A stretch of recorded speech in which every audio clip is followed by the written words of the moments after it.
right. Good morning, everybody. It's Drew Bartlett, Executive Director of South Florida Water Management District, and welcome to the August 27th Water Resources Accountability and Collaboration Public Forum.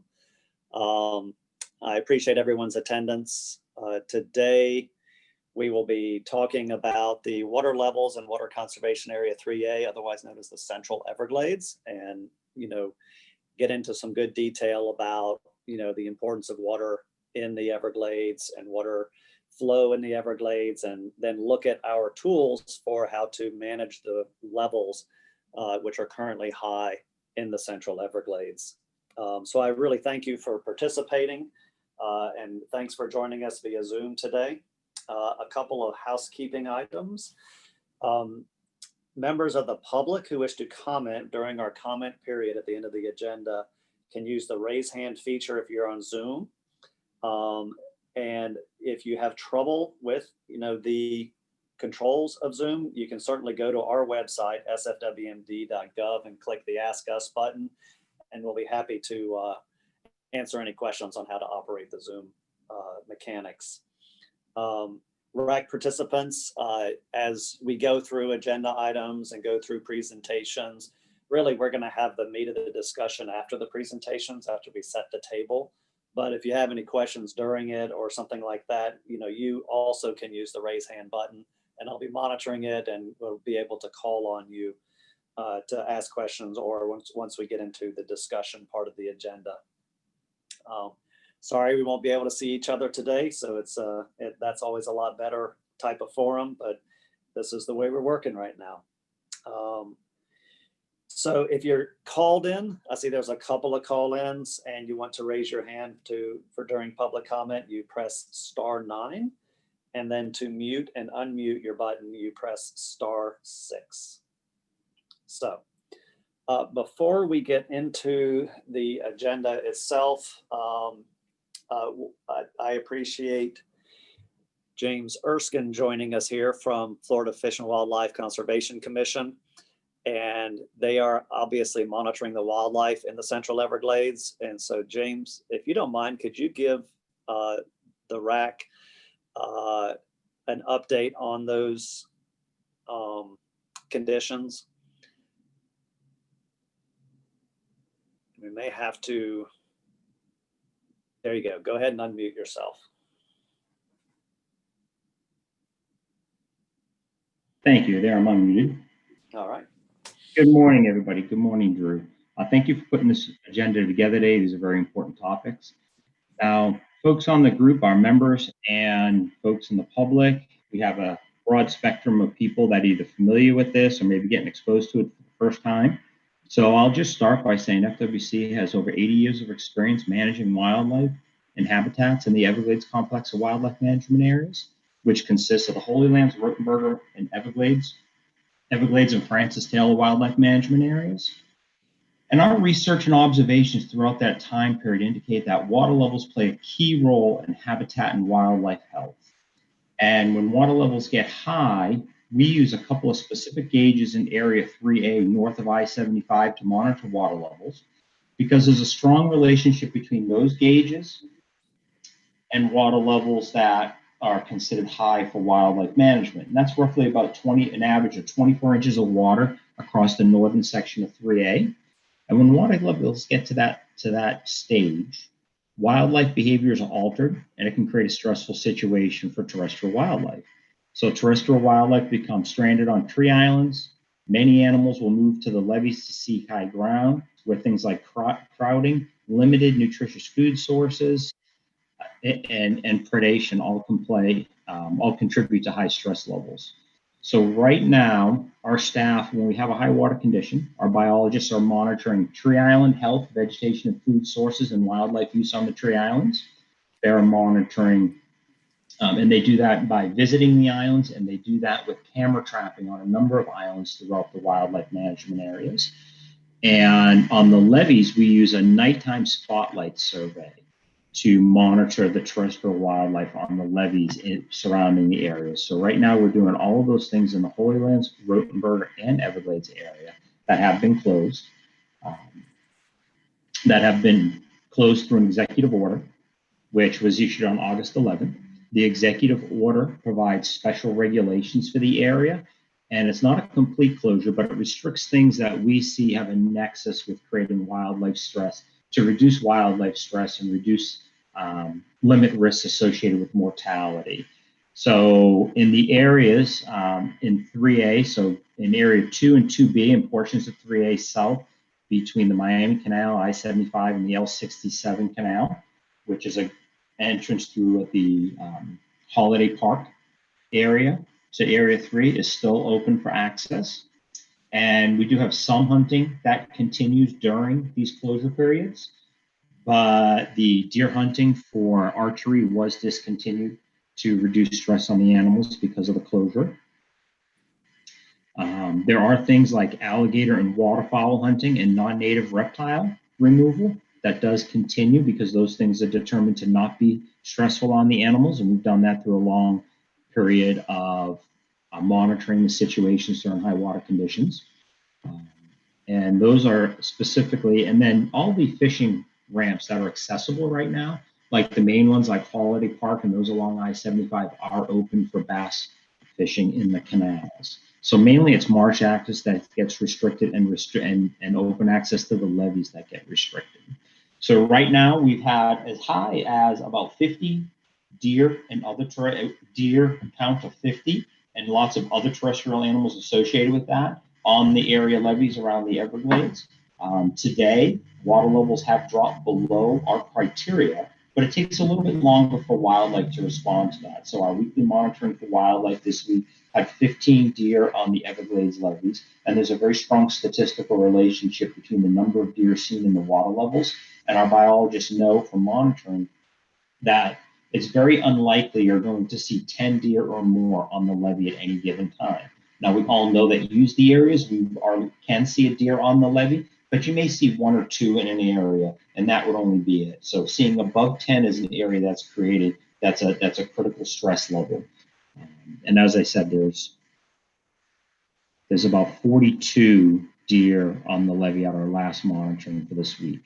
On the tree islands, we monitor the browse, and that's where the deer are feeding. The deer generally will feed at the ground level trees, and when the tree islands get flooded and some of that herbaceous vegetation that they're really cued in on is not available, they'll reach up to the trees, and you'll actually see, and our biologists can observe that browse line, and they can observe that browse line, the level it is, and the how prevalent it is on the tree island, and that can give an indication of how the deer are using the tree island and their health condition on the tree island. So that's just a brief overview. I'm happy to answer any questions as we continue throughout this day on this topic, but I think we're going to get a lot of information in our presentations as well. Thank you, Drew. Over. Thanks, James. Thanks for that update. Kind of highlights, the condition of the Central Everglades and why it's an important topic.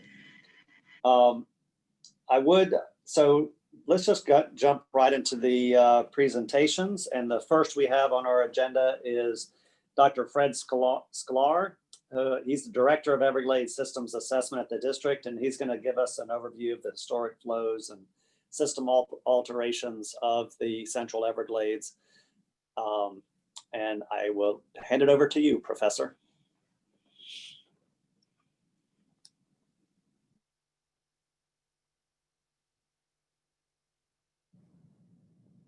Dr. Sklar, if you can just click on the presentation, you do have control.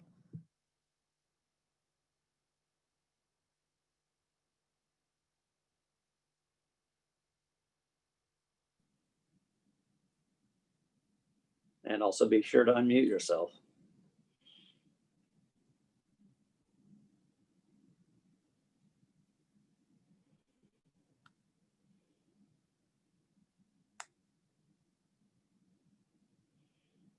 There you go. All right. Sorry about that. Couldn't find the unmute button. Take it away. All right. Thanks, Drew. I'm the director of the Everglades System Assessment section, and today I'm going to talk about the chronology of the hydrologic alterations with an emphasis on the types of ecological changes that are associated with that. And you can break up the hydrologic alterations into 5 major periods. From 1900 to 1930, the main emphasis was drainage. And that led to a lot of soil oxidation and fires. From 1930 to 1950, the main emphasis was flood control. What that did was reduce sheet flow, and it reduced the spatial extent of the wetland. From 1950 to 1980, the emphasis shifted to water conservation. And that created long hydro periods, deep water, and compartmentalization. And from 1980 to 2000, the emphasis shifted to water quality and the management of total phosphorus. And now, since SERP, the emphasis has shifted to the redistribution of flow and hydrologic restoration. And so all these 5 periods are captured on the image on the right, showing our current compartmentalization, the EAA, and around it is this red boundary condition, which shows where the Everglades once was. And I'm going to go through each one of these periods of time so you can understand the spatial extent and the timing of the ecological changes, because it's very important to understand how the sequence of these different things create a cumulative impact. But before I do that, I want to make sure we're all on the same page with the importance of the ridge and slough topography and the 3 major habitats that exist in Central Everglades: tree islands, sloughs, and ridges. And the fact that during the wet season, flows will distribute nutrients, food, and the flock, or the Everglades topsoil. And then, of course, during the dry season, it becomes the time when wading birds feed in the sloughs and nest on the tree islands. The image shown here is in the Central Everglades, showing you the scale and the scope of a tree island relative to a ridge and slough environment. And I want to show you this short video. We're going to take you underwater to get a brief glimpse of the complexity of the slough.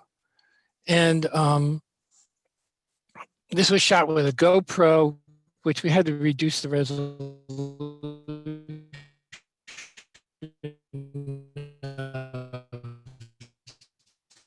That's why it's a little pixelated on your screen. Here's the water lilies coming out of the ground. It's you see bass. You see this white material on the bottom, or clinging to the vegetation, is it's the periphyton, which is helping to remove phosphorus and recycle phosphorus. And I just want you to get a sense of the 3-dimensional aspect and the complexity of a slough, which you don't necessarily see. You always see the tree islands or the ridges, but the sloughs are the critical aspect of Everglades restoration. So now let's step through some of the more significant changes to the Everglades, starting in 1900 and going to 1930. The 4 major canals that were built early in the 20th century are, of course, still around. And when they were built, they were designed to capture twice the volume of the Everglades. The idea was to drain the system as much as possible. And of course, this is the Miami Canal, the North New River Canal, the Hillsborough, and the Palm Beach canals. And that means they're capable of, if you have 40 inches of rain, that means they could actually drain 80 inches of rain. What's not being shown in the diagram is the construction of the Tamiami Trail, which also began around this period. And that created a dam effect and draining the southern part of the system. So as a result of this drainage, the organic soil south of the lake became known as the black gold. And just like the California gold rush, people rushed to exploit it. And by 1920, human communities were getting pretty well established. They were installing minor drainage basins to connect to the main drainage canals. They were starting their agricultural practices. And but in 1928, everything changed. The horrific Okeechobee hurricane created demand for flood control. And it took a while, but eventually Congress funded the U.S. Army Corps of Engineers to build a comprehensive system of drainage canals. And they called it the Central and Southern Florida Flood Control District. And the image on the right is the original design of how everything would be connected. And I know you're all familiar with the system. It took a while to build. And while it was being drained, a couple of significant things were happening. There was significant peat fires. There was a lot of soil oxidation. There was subsidence. And most of it was in areas that we now call the Northern Water Conservation Area 3A and the Everglades Agricultural Area. And if we look at our best black and white imagery of the area and we try and figure out where the tree islands were in 1940, what we see is that the northern part of 3A has very few tree islands when it really did have a significant number of tree islands, and what's spotty and aggregated ridges have, because of the dry situation, they've now become forested. Now, all these levees and the Miami Canal is really the only thing that existed in 1940. All these other levees and roads were not there. Oh, excuse me. At the bottom of 3A is Tamiami Trail. So that was there, and the Miami Canal was there. The system was being drained. The northern part, a lot of it burnt away, and where it didn't burn away, the ridges started becoming forested.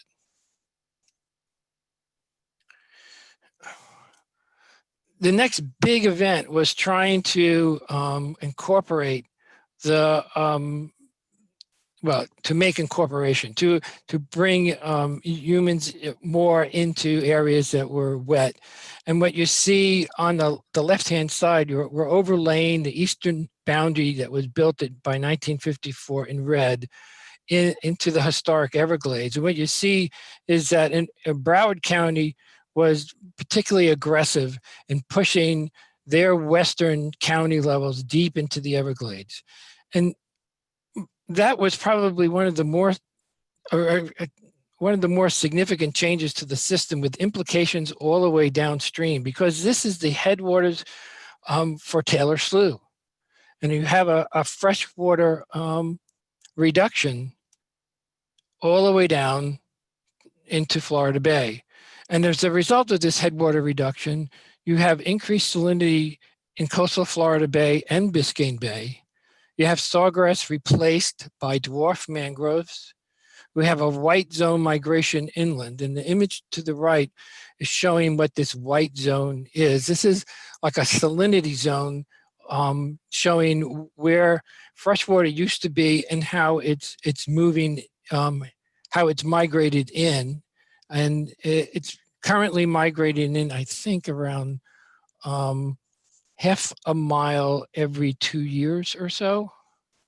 And of course, soil oxidation is occurring with this, and elevation loss. So that creates an impact in our ability to further resist the saltwater intrusion. The next big event was separating the EAA in the north from the rest of the system. And the ecological impact of that is it disconnected the pondapple forest from the Everglades. And the pondapple forest was on the southern rim of Lake Okeechobee, and it served two purposes. One, to reduce the nutrients and bind it up into the tree biomass, and also to act like a sieve and disperse the water and create that sheet flow. And now with the EAA in place, sheet flow is replaced by inflow structures and point sources. And point sources of of nutrients and point sources of anything are significantly different than nutrients delivered as sheet flow. And of course, we continue to have a loss of microtopography and soil subsidence.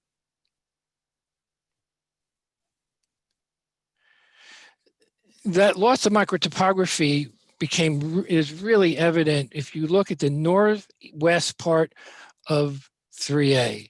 And if we again go back to that 1940 image that I showed you where the tree islands had pretty much disappeared in the northern part of Central Everglades. If you look at this section here, there's hardly any tree islands, but what's still in place is this ridge and slough. The green would be the ridges and the white would be slough. And as a result of this reduced sheet flow and a point source, this system is totally altered. There is no ridge and slough system left. We see it's been replaced by dense sawgrass, cattails, and willows. The slough community, that vital aspect of it, now disappears when you shift to point source flows.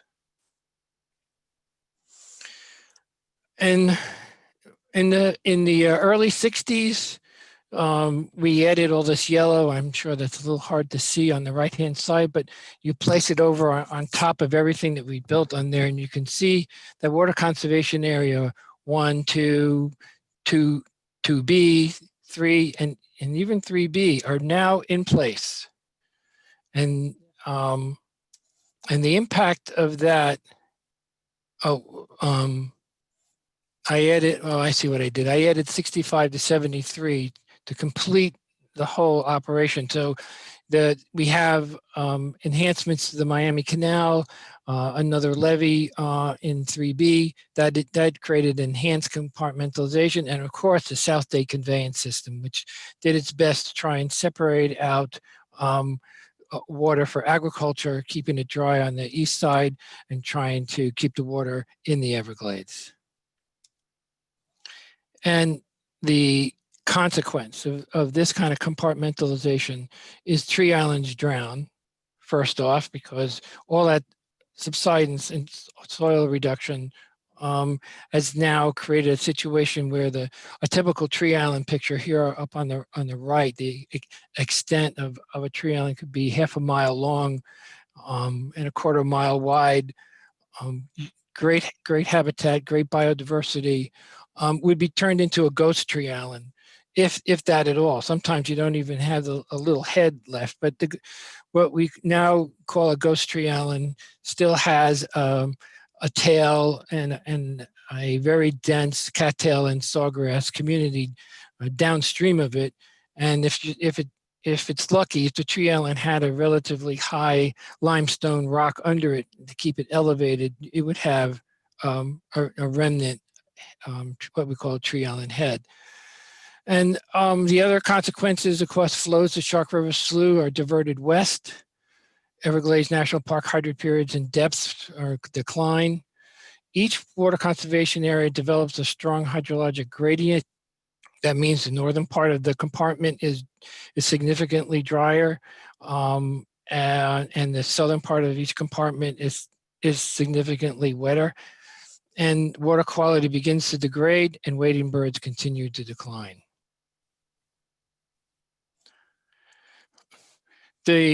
To bring home even more significantly this whole idea of compartmentalization, go back to the 1940 image and now compared it to the 1995 image of tree islands.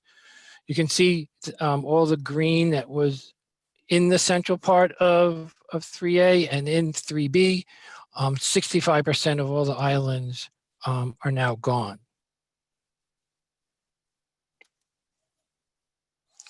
And the other thing that happened with compartmentalization, both due to the point source and to the hydrologic changes in the northern part of the system and to the appearance of canals, is the spread of cattails.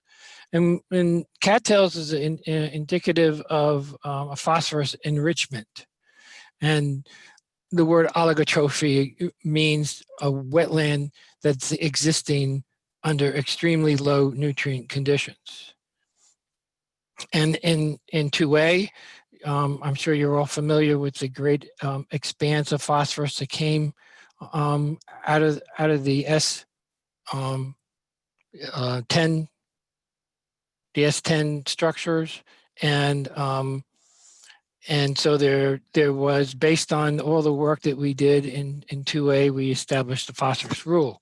But I want you to also notice that in the northern part of 3A is also very dense cattails, and that is not due to point source.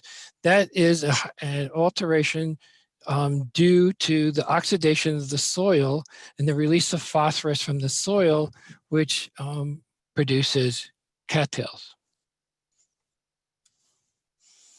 So everything I just showed you are wrapped up in 4 seconds. The image on the left, I would superimpose all those hydrologic changes automatically in a 4-second interval. And you can see just how dramatic the system has been altered. And I want to bring it home a little bit more when we step back and look at the really big picture.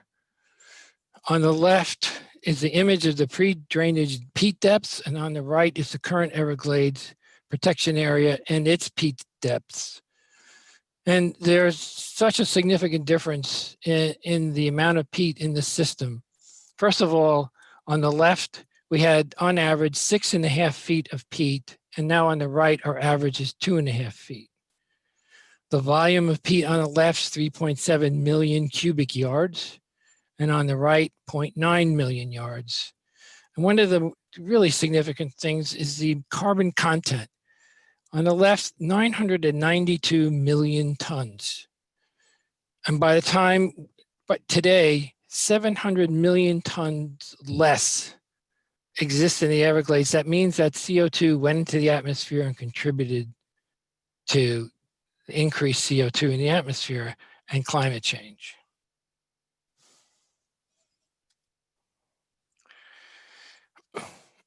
And also trying to look at the big picture and evaluate the past and present using the Water Management District's regional simulation model.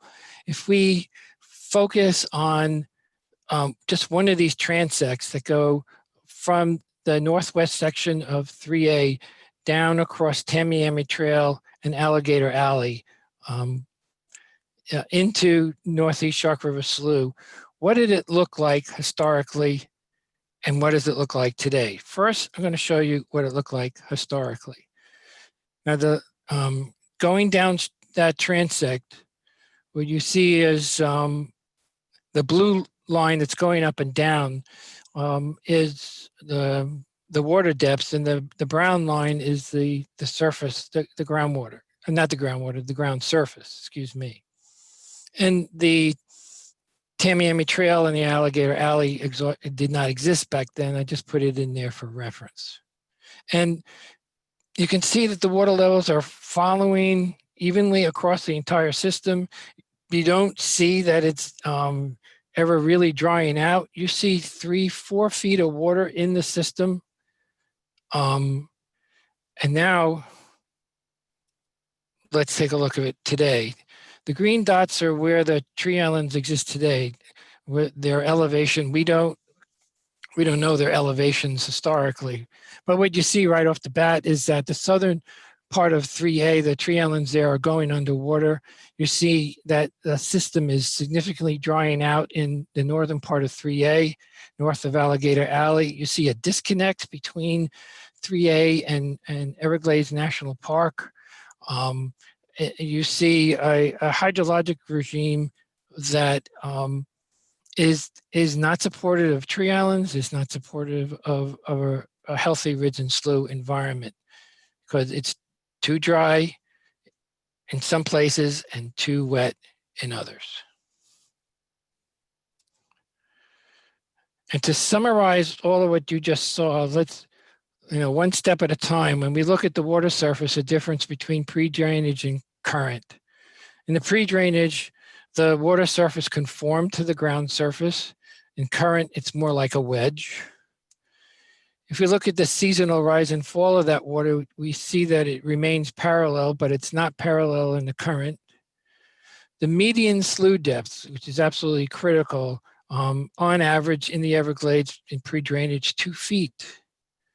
But in northern part of 3A, the average depth is 0. And in Shark River Slough, it's 1 foot.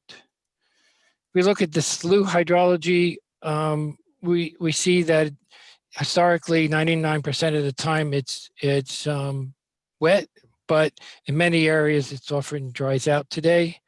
Sheet flow, I've talked about that, that the sheet flow is aligned with the vegetation, but we know we've seen it actually disappear in a lot of the places. And the bottom line in terms of discharge, our estimates that pre-drainage was significantly have more discharge than there is currently. And I think that's the last slide. Thank you, Thank you. Dr. Sklar. Thank you. So what a great presentation. And I always love it when I get the chance to see Dr. Sklar present all that science and history. It's just really fascinating. And so the next speaker we have is Bob Johnson. Many of you know him. He's a hydrologist and director of South Florida Natural Resources Center within the National Park Service. And, you know, when you have the table set by Dr. Sklar, the natural question is, so what do we do about it? How can we help rectify the situation? And so we've asked Bob to come in and tell us about that. So I'm going to turn it over to you, Bob, to give us the status of restoration projects that talk about really the condition we're in right now is the high water levels, but how will these restoration projects help that? Okay, can you hear me all right? Yeah, it's a little faint. How's that? Is that better? No. I don't know if you're just. You want me to let me try taking my headset off. Is it better without my headset? It's about the same. I don't know if on our end we can turn it up, Devon. No, we're not able to turn it up on our end. It may Okay. not be going through. All right, well, I will talk as loud as I can. How's that? Actually, that's fine, Bob. I think it was on my end. So go ahead. Okay, so I'm going to be talking about the benefits of a series of pre-SERP projects or foundation projects that are all at the southern end of the system, basically designed to take water out of the central Everglades and send that water southward into Everglades National Park, primarily in Shark River Slough, but also into Taylor Slough in the Eastern Panhandle. And those are the Modified Water Deliveries Project, the C-111 South Dade Project, and then the project we're just finishing up is the Tamiami Trail Next Steps. We're going into phase 2. So I'm trying to advance the slides.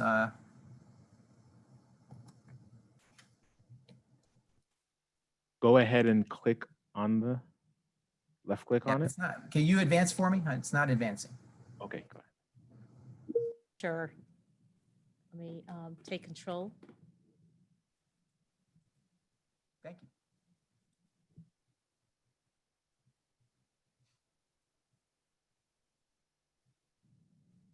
Just let me know what slide. That's good, right there. Okay, so this is a set of water depth maps of the central and southern Everglades. So you can see from the orientation, you can see the water conservation area 3A, 3B on the upper part of the diagrams, Everglades National Park to the south. The diagram on the left is from November 1995, and the diagram on the right is from November 2005. So the one on the left is prior to the closure of the water conservation areas that Fred was describing. So all of the levees between water conservation area 3A and 3B and the other features are dashed in there. They weren't in place yet. The Eastern Protective Levee was in place, Tamiami Trail was in place, but not the other features. So what you can see in the first panel on the left is that the bulk of the water was on the eastern side in what is today water conservation area 3B and flowing into northeast Shark River Slough. That's the historic lower part of the watershed, and about 70% of the flow during this very high water period would pass into northeast Shark Slough, about 30% into western Shark Slough. In the 2005 period, after the closure of the conservation areas, as Fred said, we shifted the river from the eastern side of Shark River Slough to the western side of Shark River Slough. So now, certainly until fairly recently, we've been putting about 90% of the flow into western Shark Slough and about 10% of the flow into the eastern side of Shark River Slough. So go to the next one. All right, I just want to show you that our goal in Everglades restoration is to basically open up the system and do this in a way so that the water flow patterns match the natural landscape features. So if you look on the left side, this is a flow diagram that was generated by the USGS in 1946, prior to the closure of the conservation areas and all that. So again, the lines are in there for orientation purposes. And what you can see is how water flowed through the system. If you look at the bottom below Tamiami Trail where it says L29, you can see the bulk of the flow crossing that flow section goes into the central part of Shark River Slough. On both sides of Shark River Slough, those pink areas, those are higher elevated marl prairies, the Okeechobee Rise on one side and the Rocklands on the east side. So historically, water flowed into northeast Shark River Slough. And if you look at the diagram on the right, you can understand why. This is an elevation cross section right along the Tamiami Trail section. And I've added the water control structures at the top. So if you start on the western side where 40 Mile Bend is, you can see S12A and then S12B, S12C, and S12D. The ground elevation is higher on that side because the area downstream is the Marl Prairie I mentioned. And if you go to the east of that, across the L67 extension canal, where S333 and S356 are discharging now, and hopefully in the future more from the 355 structures, you can see the ground elevation is much lower. On average, the western side is about 7.25 feet.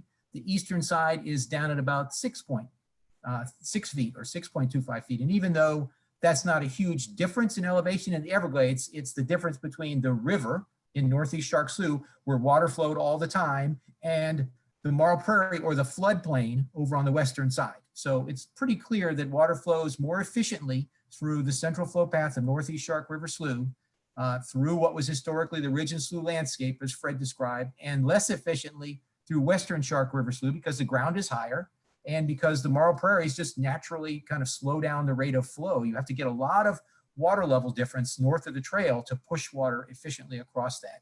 And then notice where the Tamiami Trail bridges are.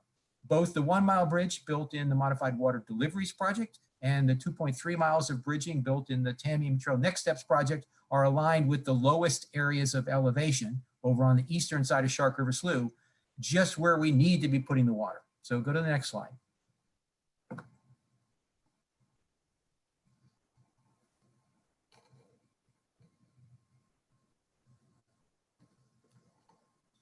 Have you advanced the slide?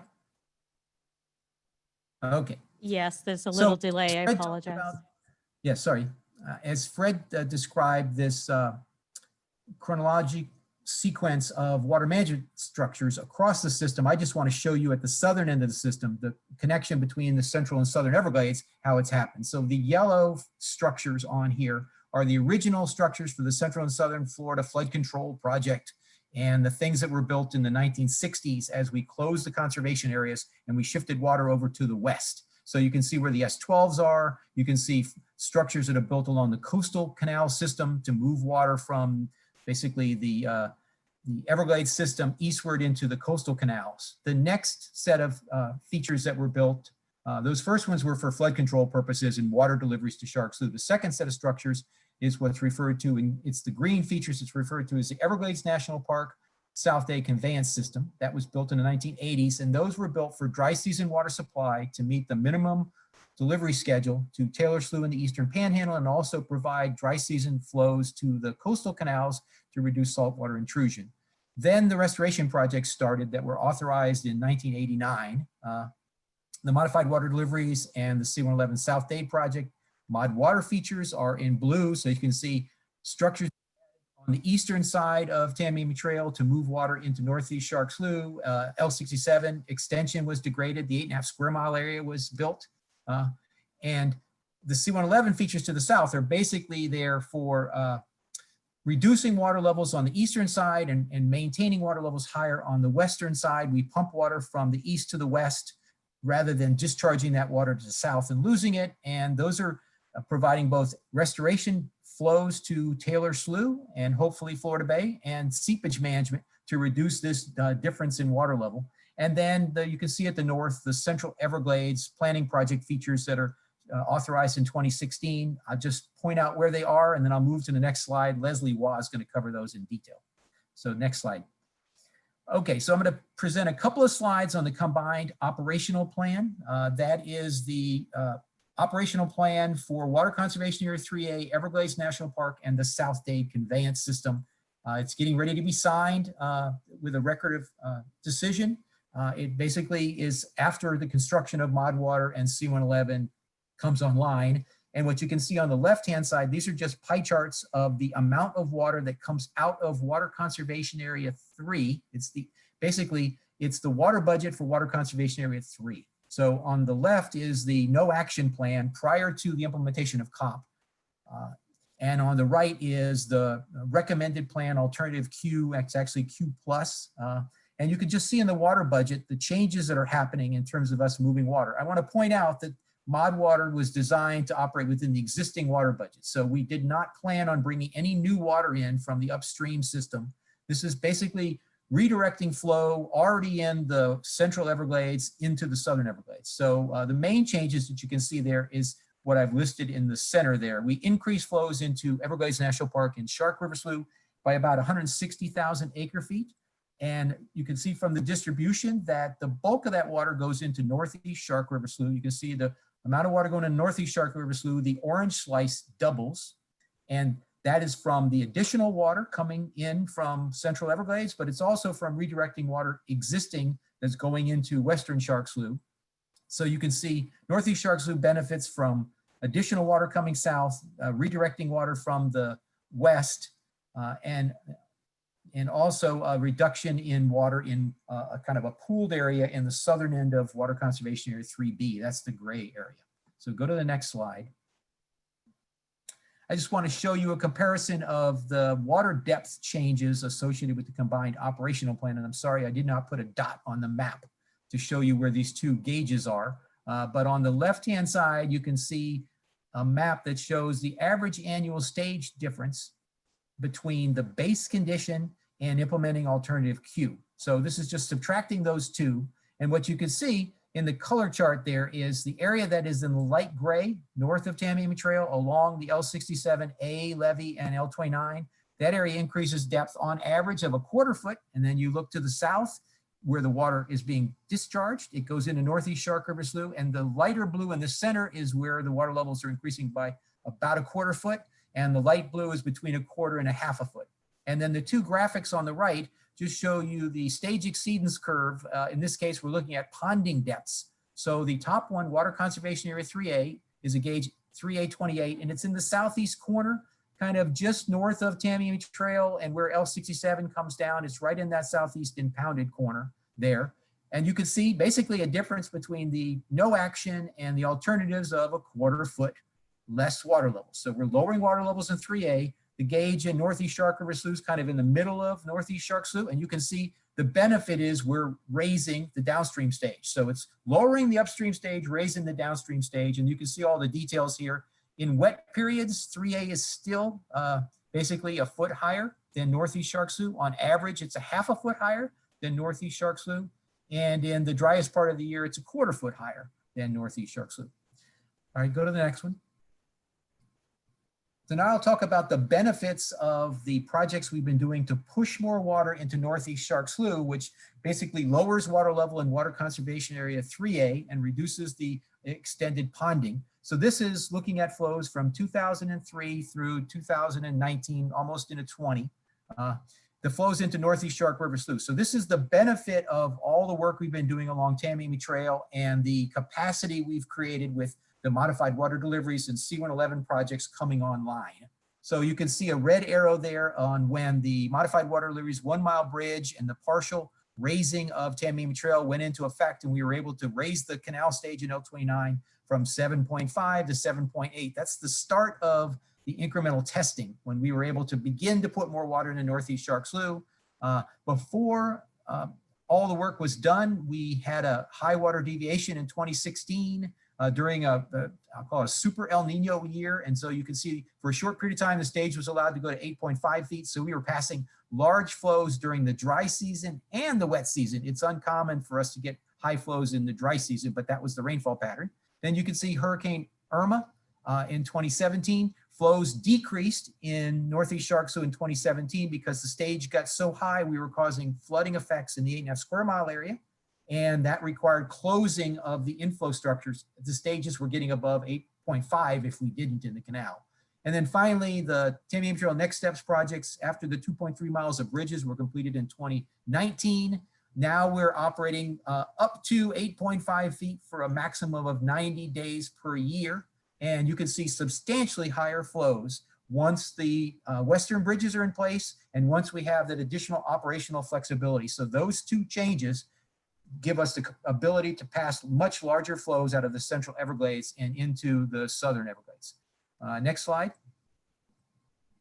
So that's it for modified water deliveries in C111. Now I just want to talk about the Tamiami Trail Next Steps project, which was designed to work directly with the Central Everglades project. So the Central Everglades Planning Project and Next Steps basically went through design together. So on the diagram on the left, you can see the proposed features that'll be built in the Central Everglades project. I'm not going to talk about them, but notice the yellow line on the bottom, that's the 2.3 miles of bridging that the Tamiami Trail Next Steps built that are perfectly aligned with this new flow path that the Central Everglades project is bringing forward. In order to remove the flow constraint on Tamiami Trail, basically make it transparent to flow so we can meet the flow requirements of Central Everglades and all the SERP, that requires raising the design high water on the eastern side of Tamiami Trail from where we are now up to 8.5 up to 9.7. And so that's what the second phase of Tamiami Trail is doing, is basically raising that road, building on the improvements associated with the 2.3 mile bridge and the 1 mile bridge, basically to allow set flows to pass under higher flow volumes, creating that capacity. Go to the next slide. Just want to show you what the work will look like in the Tamiami Trail Next Steps Phase 2 project. So this is a map along the eastern side of Tamiami Trail. On the left, on the right side is S333. On the west side, left is 333. On the right side is 334 and 356. So that's the 10.7 miles of roadway. The yellow areas are the 2.3 miles of bridges built under Next Steps Phase 1. The purple area is the 1 mile bridge built under modified water deliveries. The kind of orange color are the bridge approaches that are already a little bit higher than the road in order to harmonize with the roadway elevation. So what's left in Phase 2 is raising 6.7 miles of the remaining roadway, about a mile on each end, and the rest about 4.7 miles in the center. And in addition to raising the road to accommodate the 9.7 foot stage, we're going to add 6 small bridges, roughly 60 feet across, to improve the distribution of flow and to get water back into some of the historic sloughs down there. The design build contract was awarded in August of 2020. Construction will begin after the final design in early 2021. It's expected to be completed in 2024. Go to the next slide.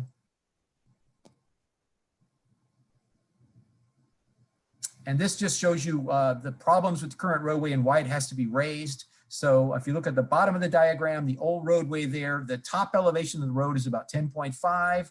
And so we can't raise water level above the 8.5 foot constraint without getting water into the subbase, which basically undermines the stability of the road. So we have to raise the road up. We're raising it on average from 10.5 to 13.1. We have to widen the fill prism to do that because we're adjacent to the canal on the north side. We can't move the fill into the canal, so we have to shift the whole road to the south. So the road is being shifted to the south, and because the original road was built in the 1920s and didn't really have any stormwater management or water quality runoff, we're adding on all of the new roadway sections a series of swales to retain stormwater runoff and deal with water quality. Substantial improvement in terms of the environmental activity on the road and making the road much more sustainable for the long term. And I think that's it for this presentation. Over. Thank you, Bob. Great presentation, very informative. Okay, so that was part of the Southern Everglades project, and the other part is really the Central Everglades planning project, Southern Features, that will actually help us be able to move more water and stabilize water levels between the Central Everglades and Everglades National Park. And so we've got Leslie Waugh, who's the project manager for the Central Everglades project, and she works in our Ecosystem Restoration and Capital Projects division. And so I'm very happy to turn it over to Leslie. Take it away.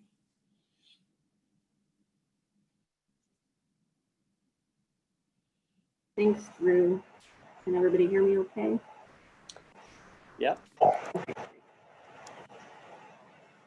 So again, my name is Leslie Waugh, and I'm the project manager for the Central Everglades Planning Project and the EAA Reservoir.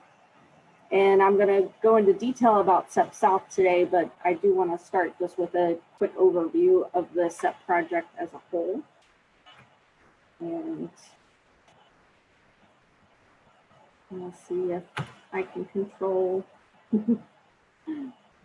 Leslie, click on it and you do have control.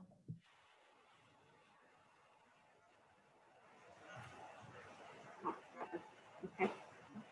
So just starting from the beginning, the Central Everglades Planning Project and purpose of SEP is to improve the quantity, quality, timing, and distribution of water flows from Lake Okeechobee to the Central Everglades. And that includes the water conservation areas, 3A, 3B, Everglades National Park, and down to Florida Bay. And it does this while maintaining flood control and water supply for existing legal users. So the project redirects flows from Lake Okeechobee south to the Central Everglades, which will result in decreased damaging discharges to the northern estuaries from Lake Okeechobee and increased restoration flows to the Everglades. And those project details can be found in a number of planning documents. So we have the project implementation report that was completed in 2014, the post-authorization change report, which is also called the PACR, that was completed by the district in 2018, and that includes the EAA Reservoir project. And then this year, the Army Corps completed the environmental impact statement.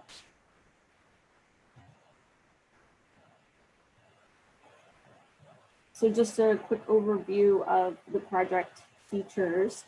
The Central Everglades Planning Project was authorized in Verda 2016, and it included 3 phases. So there's SEP New Water, SEP North, and SEP South.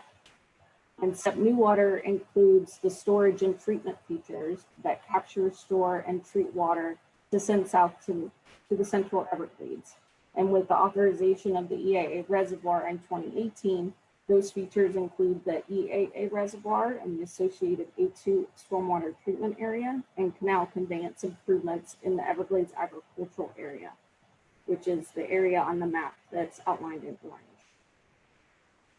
And the SEP New Water also includes a seepage management feature in the southern part of the system, and that's along the boundary of Everglades National Park and L31 North, and that's to mitigate for seepage from additional flows into Everglades National Park. And that part's included in the New Water phase. So SEP North, that's along here, along the red line. These features include structures and conveyance improvements within the existing canals. And those canals are along the northern boundary of the water conservation areas, and they help convey water into the overdrained areas. So they convey water from east to west to the overdrained areas of water conservation area 3A. And then there's also the backfilling of the Miami Canal, and that's to help improve the sheet flow in the water conservation area to have a more sheet flow, natural sheet flow pattern. In the SEP South phase, all the features listed here, those include a variety of projects such as earthwork and structures to open up the southern end of the system. And we'll focus more on these in the next slide. So here on this map, we just have like a zoomed in closer view of the SEP South features. So the SEP South features are intended to increase the connectivity and distribution of water between Water Conservation Area 3A into 3B and into Everglades National Park. So the features are listed on the left side of the slide, and that includes like the capacities and approximate distances of levees and canals. But I'm going to focus on the map to point out where the structures are and how the water is going to flow. So within Water Conservation Area 3B, we have the new L67D levee here, and that's going to divide the Water Conservation Area 3B into 2 units, an east and a west.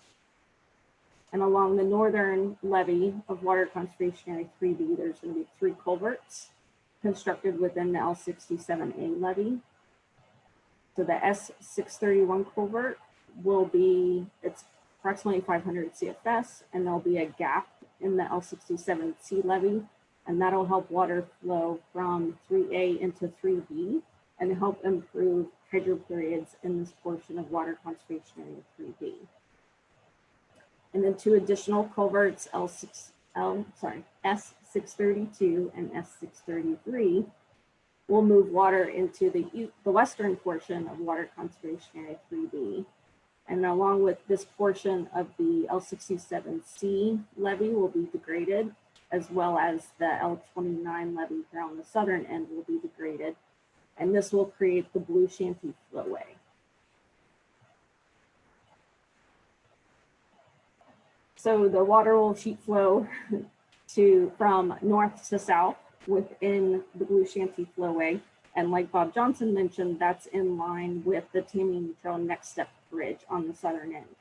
So water will flow from 3A to 3B and south into the L29 canal, and then under the bridge into Northeast Shark River Slough. And some other features of SEP South include increased capacity at the S333 North structure, removal of Old Tamiami Trail, backfill and removal of the levee along the L67 Extension Canal. And those structures will help improve water conveyance from Water Conservation Area 3A into Everglades National Park. There's also a divide structure, the S355 West, that'll provide water supply deliveries to the east. And then the S356 pump station will be reconstructed with increased capacity for seepage management.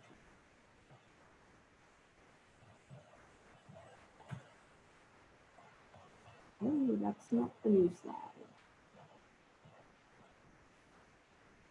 This did not. Okay, so that slide didn't get updated for some reason, but the with these, well, these figures are from the COP plan. So what it does show is that there's, you know, from ERTP to existing condition to COP, there's increased average annual flows from, you know, the changed conditions, adding the restoration projects and changing the operations. But for COP, looking at this last figure, if you add in the SEP South features with the COP operations, you slightly change the distribution of flows. I think it turns into 30% and 70% on the east, but you also increase the average annual flow somewhere around 927,000 acre feet. So those, when you add the SEP South features to the system together with other projects like Mod Waters and the COP operations, the SEP South features provide additional conveyance capacity to move more water out of 3A and into Everglades National Park and Northeast Shark River Slough.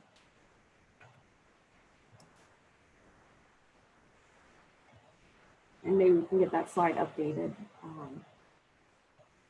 and posted correctly.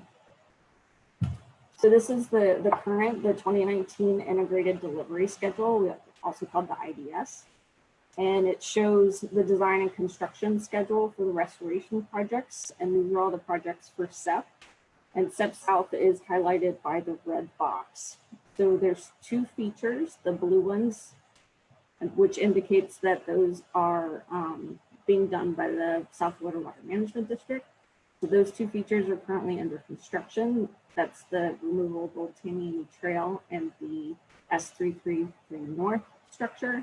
The remaining features of SEP South, the design and construction will be led by the Corps, and they currently have a contract advertised for contract 1, which includes the 3 culverts along the L67A levee, so the S631, 632, and 633, as well as some backfill of an agricultural ditch and some levee gapping, and that's expected to be awarded by the end of September. And then there will be, so because they took the structure and added it into contract 1 with the other culverts, so there will be some slight changes to the IDS in the next update, but for the most part, the schedule for design and construction is still on track, and the Corps is currently working on design for the 355 West divide structure and the 356 pump station. So as I mentioned, there's 2 structures that are under construction by the South Florida Water Management District. So we have the S333 North, and which is expected to be complete and at least operational in September, or by the end of September. And that's the structure that's on the right side of the photograph. That's the new S33 North. This one's the old, or the existing S333. And then the picture on the right is a picture from the removal of Old Tamiami Trail. So that's currently underway. And this picture, to me, is an exciting photo, even though it just looks like a cut power pole. The power lines were really the last obstacle to removing the road. So FP&L is currently out there now this month, removing the old power line. They should be done in, I believe, in 2 weeks. And then the road removal will be able to begin. And that's expected to be complete by January 2022. So that's the update on SEP South. Thank you, everybody. And I just wanted to remind everyone that the Army Corps is hosting a virtual public meeting today at 2 p.m. And they're going to share some information on the progress of SEP South. And this is a webinar and teleconference. And if you want more information about joining that meeting, you can follow this link here. Thank you, Leslie. Thanks for that update. Excellent. It's good to see progress happening. The next presentation, another SERP project that affects water levels in the Central Everglades, is the Western Everglades Restoration Project. And I'm glad we have Zulamet Vega Liriano with us from the Corps of Engineers to give us an update on where we are with the Western Everglades Restoration Project, which is in the planning stage. And so I will turn it over to you, Zulamet, and thank you very much for joining us.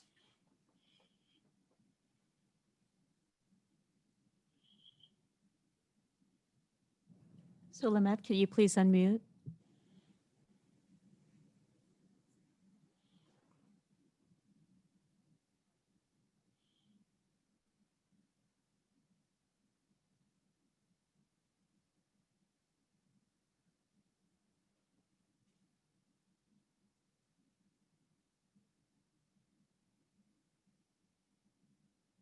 Yes, can you hear me now? Yes, we can. Thank you. Perfect. Thank you very much. Good morning, everybody, and all RAG board members and participants. My name is Zulamet Vega Liriano. I am the Army Corps Planning Technical Lead for the Western Everglades Restoration Project, also known as WERP.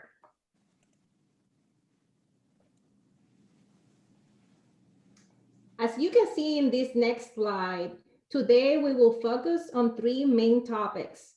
We're gonna go over a WERP overview, which will include information about the background, the project area, and objectives of the project. Second, I will go over the work current plan and its features. And at last, I will highlight how the work alternative HR relates to Water Conservation Area 3A, emphasizing the project features that could potentially have an effect in water levels along this area.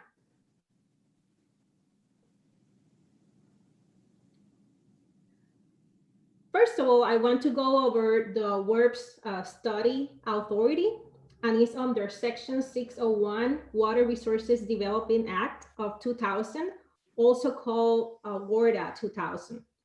As a result of the approval of the Comprehensive Everglades Restoration Plan report released in 1999, this report is also known as the Yellow Book, as you might all know. On the left side of the screen, you can see a map from the Yellow Book showing the renal plan of the Big Cypress L28 interceptor. I also want to point out the blue circles names of other SERP components from the Yellow Book that we're incorporating in our current plan. On the right side of this slide, you can see a map with the general overview of the work alternative, which is an evolution of the work components. But as you can see, they look very similar. The overall study objectives can be summarized in 3 main topics. The first objective is really to restore the freshwater flow paths, flow volumes, its timing, and the seasonality of the hydro periods. We're also looking to restore the historic distribution of sheet flow so the ecological connectivity can be reestablished, as well as the ecological resilience of the wetlands and upland mosaic. Second, we're also looking to restore water levels to improve the natural fire regime in the Big Cypress National Preserve. This will help prevent wildfires that are bigger and more intense than they should be, and that resulting in damaging of the soil profile that supports the ecosystem. This will also help the preserve's control burning program, as the conditions will be right more often for their prescribed burns. On the third one, we are also looking to restore aquatic low nutrients or oligotrophic conditions to reestablish and sustain native flora and fauna. So now that you have been introduced to work, let's go over some of the details included in the current plan. On this slide, and for the purpose of this presentation, we will split work in 4 main areas. We're gonna focus on the western area that can be shown in area number 1, the eastern area that is shown as area number 2, the central area that is labeled as area number 3, and the southern area listed as number 4. Please note, Water Conservation Area 3A is located on the right side of squares 3 and 4. The following 4 slides will dive into the features under the current work plan or alternative HR. So the first area that I want to touch base with you is the western area. During existing conditions, and I want you to picture, to follow my voice and my cursor so you can understand the existing conditions within this area. The run of water right now represented as these red lines from the natural and agricultural nearby areas is intercepted by the Larkin Canal that runs north to south, and the Wingate Mill Canal that runs west to east. The flow along these canals then travels southeast through the West Feeder Canal. Now, in alternative HR, we're proposing about 7 main fissures in this area. I would like to start with the proposed Wingate Mill Storm Treatment Area, or also called STA. This STA will mainly treat water with phosphorus loadings at a target of 13 parts per billion. In order to do so, a total of 4,050 acres of STA will be needed. In order to bring water to the STA, a distribution canal and an inflow pump will be constructed, as well as a plug along the Wingate Mill Canal to allow the water to be sent west into the STA instead of flowing into the reservation through the West Feeder Canal. After the water is treated, an outflow collection canal located on this side of the STA will help sending the water into Kissimmee Slough. A set of embankment fissures, right now pictured as these pink lines here in the map, will create a natural flowway that is likely to further polish the water coming out from the STA. The plan also proposes to construct culverts on the southwest boundary road that is located here, runs north to south on the western boundary of the Seminole Tribe Reservation, and along Ranch Road, which runs east to west and perpendicular to the direction of the flow coming from the STA.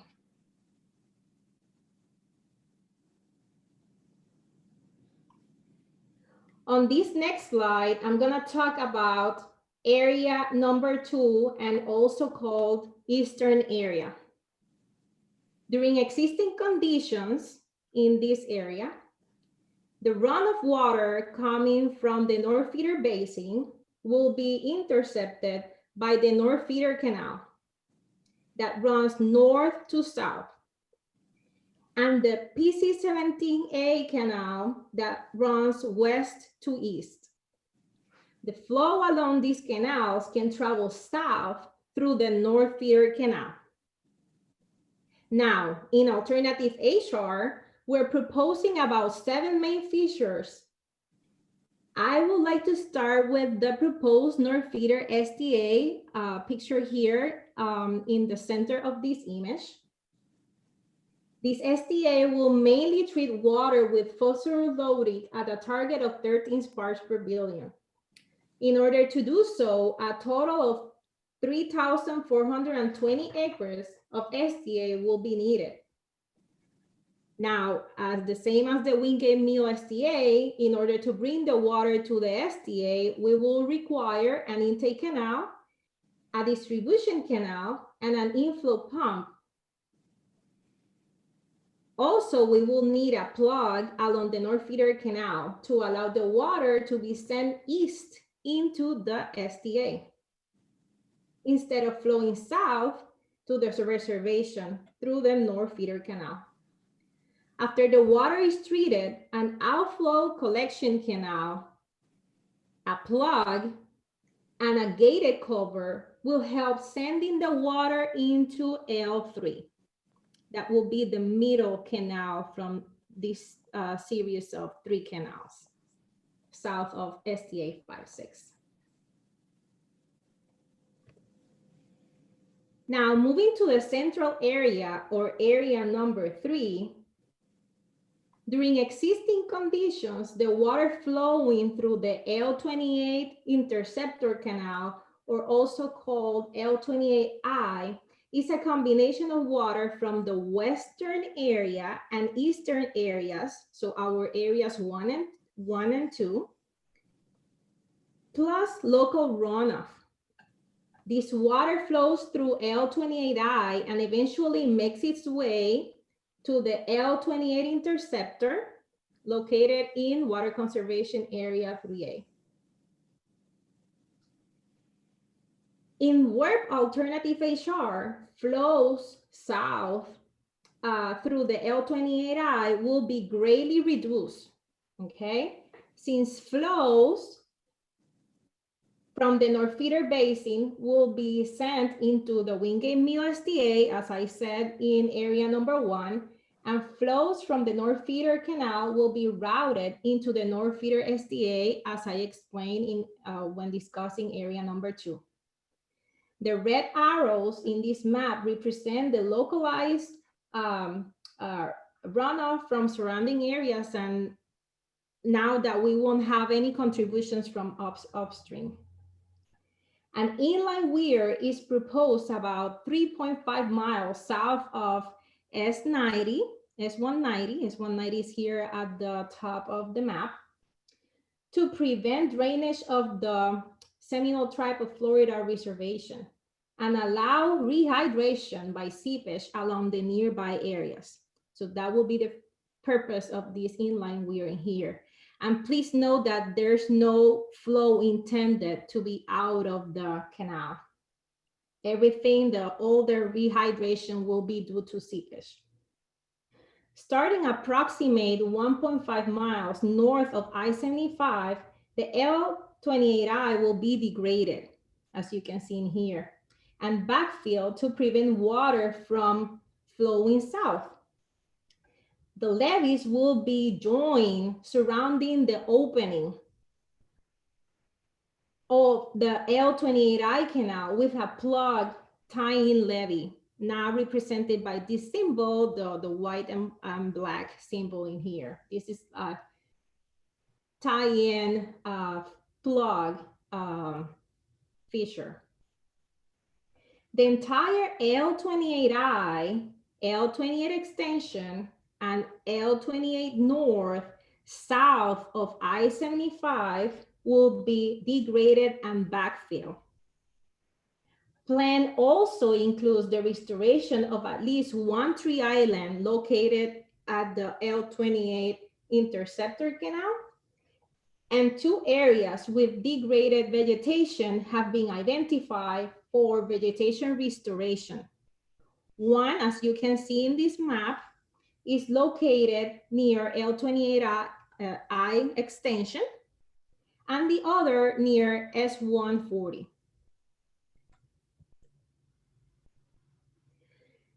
Now to discuss the 4th and last area is, and we also call it the southern area. I would like to touch base on the current conditions along this area. The runoff water coming from the Big Cypress National Preserve moves southeast towards Water Conservation 3A, north of the L28 tieback shown in here in this graph. The current L28 south and tieback levee and canal serves its original purpose of maintaining separated the flow exchange from the east to the west. These levee and canals were constructed so this area in here on the west could stay dry or be drier. With WERP in place, the L28 tieback will be degraded and backfilled. The L28 South canal located south of this structure in here, that is S344, will be degraded, will be backfilled. The canal south of S344 will be backfilled. And a total of 3 gated culverts, one located north of S344 and 2 others located south of 344 are currently proposed under this plan to allow water to move primarily from Water Conservation Area 3 to Big Cypress. It's important to note that the L28 South levee will remain to prevent a high loss of flow between these two areas.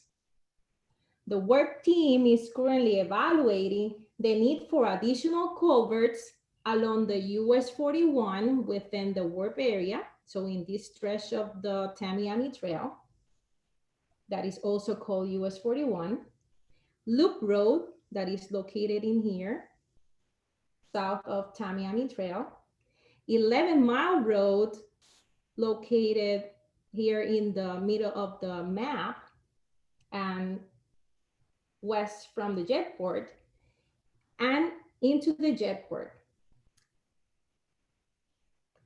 I also want to mention that we will also be evaluating a plug and will be needing a plug south of the L28 South Canal to prevent the water from draining southeast into Water Conservation Area 3A. So really, how does WRP alternative HR relates to Water Conservation Area 3? Well, if you notice from previous slides, I have repeated a lot Water Conservation Area 3 as WRP is its neighbor.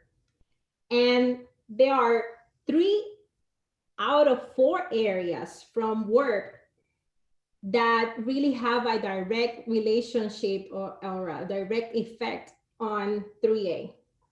And these areas are the eastern area, the central area, and the southern area. On the eastern area, water levels at the northeast corner of Water Conservation 3A are expected to be higher as outflow from the North Feeder SDA will be routed to L3 Canal, as I explained during the presentation of the eastern area. The central area, the levee degrade and canal backfill south of I-75, also called Triangle Area, will allow the area to be hydraulically connected, resulting in a water exchange between the 2 areas, and the 2 areas being Big Cypress National Preserve and Water Conservation Area 3A.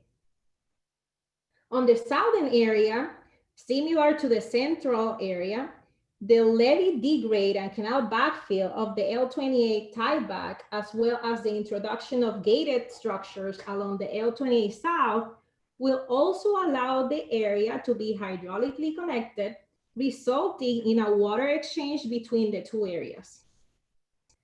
It is very important to note that WRP team is currently evaluating the system-wide response to the environment, water supply, flood protection, real estate, and economic effects of alternative HR within the project and surrounding areas.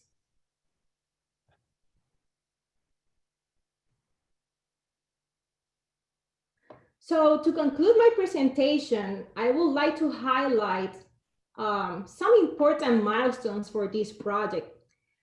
These milestones or these dates are located at the lower right corner of our current slide, as you can see in this projected project timeline.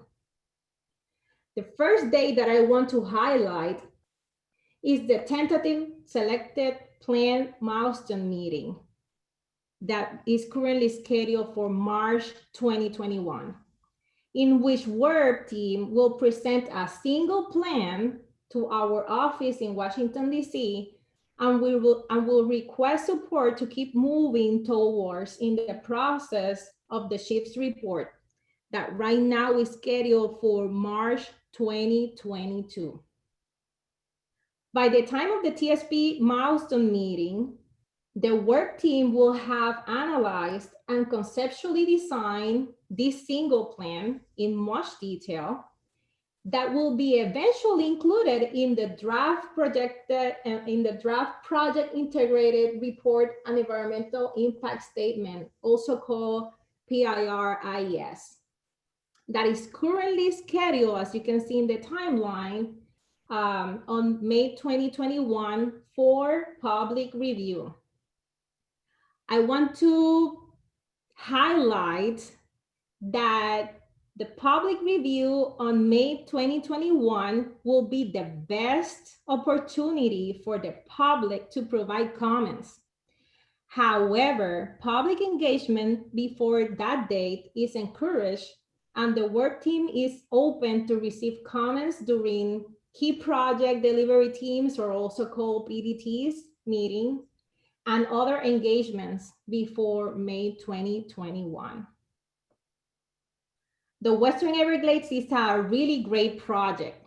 I really believe in this project, and its main goal will be to provide a balance between people and nature. And, you know, I have been witness of the work team working very hard towards that goal.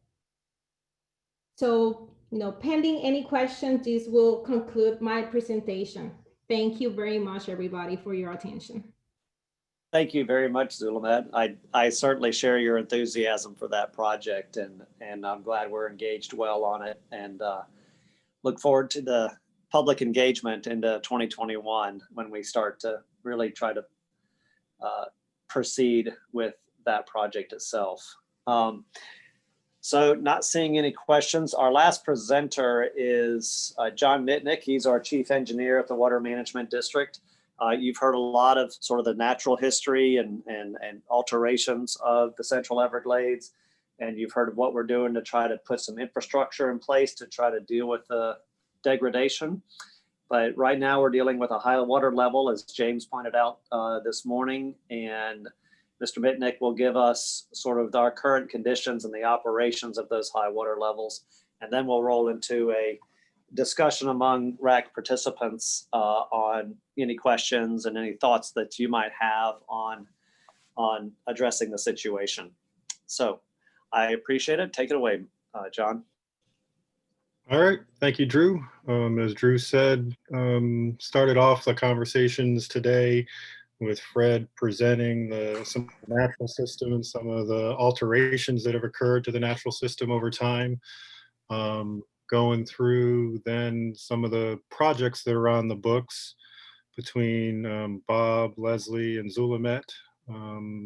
What I'm going to focus on is all those projects are great, and they're moving us farther and closer towards restoration. But right now, given the current conditions and some of the things that James Erskine kicked us off with this morning, and how do we address or ameliorate some of those high water conditions, we've only got to be able to deal with the infrastructure that we have in the ground right now. So that's what I'm going to focus on and start walking through current conditions and how we're operating the system and moving water from point A to point B. So with that, just real quick, stole a couple slides from the usual water conditions report that we give to the governing board every month. Just looking here at the month of August, you can see we've already received a fair amount of rain for the month of August.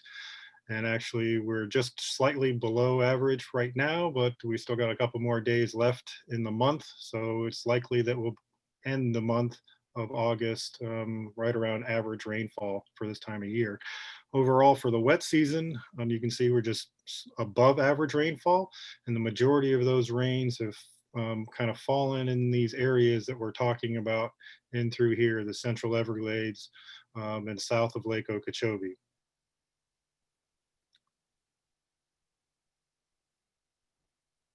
So with that, there we go.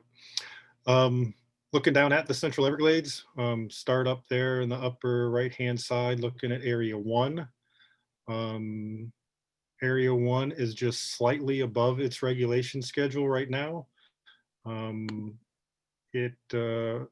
Up until just recently, water was being moved from Area 1 down in Area 2. However, the S10s, which move that water from Area 1 into Area 2 right along here, have been closed now for a couple of weeks. And the intent of operations for Area 1 is to allow it to continue to rise. You can see the regulation schedule, which is this red line here. rises up and plateaus right there at about 17.5 feet come October timeframe. So the idea is to allow Area 1 to continue to rise up to the peak of its schedule. And that serves a number of different purposes. One, it allows for some of the vegetation management and exotic control that occurs in the northern portions of the refuge, which is typically higher ground. And two, it also maintains a lot of the ecological benefits in that drying period as you come back through the rest of the dry season, and having that sufficient amount of water leading into the dry season to sustain the ecology and the refuge down through the rest of the drier months. So dropping down, looking at Area 2, it also, as you can see, is just slightly above its regulation schedule, leading up to what was, for us at least, Tropical Storm Laura. The Corps of Engineers had been moving water from Area 2 through the S11s down into Area 3, but with the passage of Laura and the tropical storm and the tropical cyclone well to the south of us, earlier this week, the Corps of Engineers closed the S11 gates.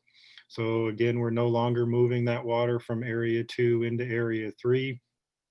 And has a similar operational intent as Area 1.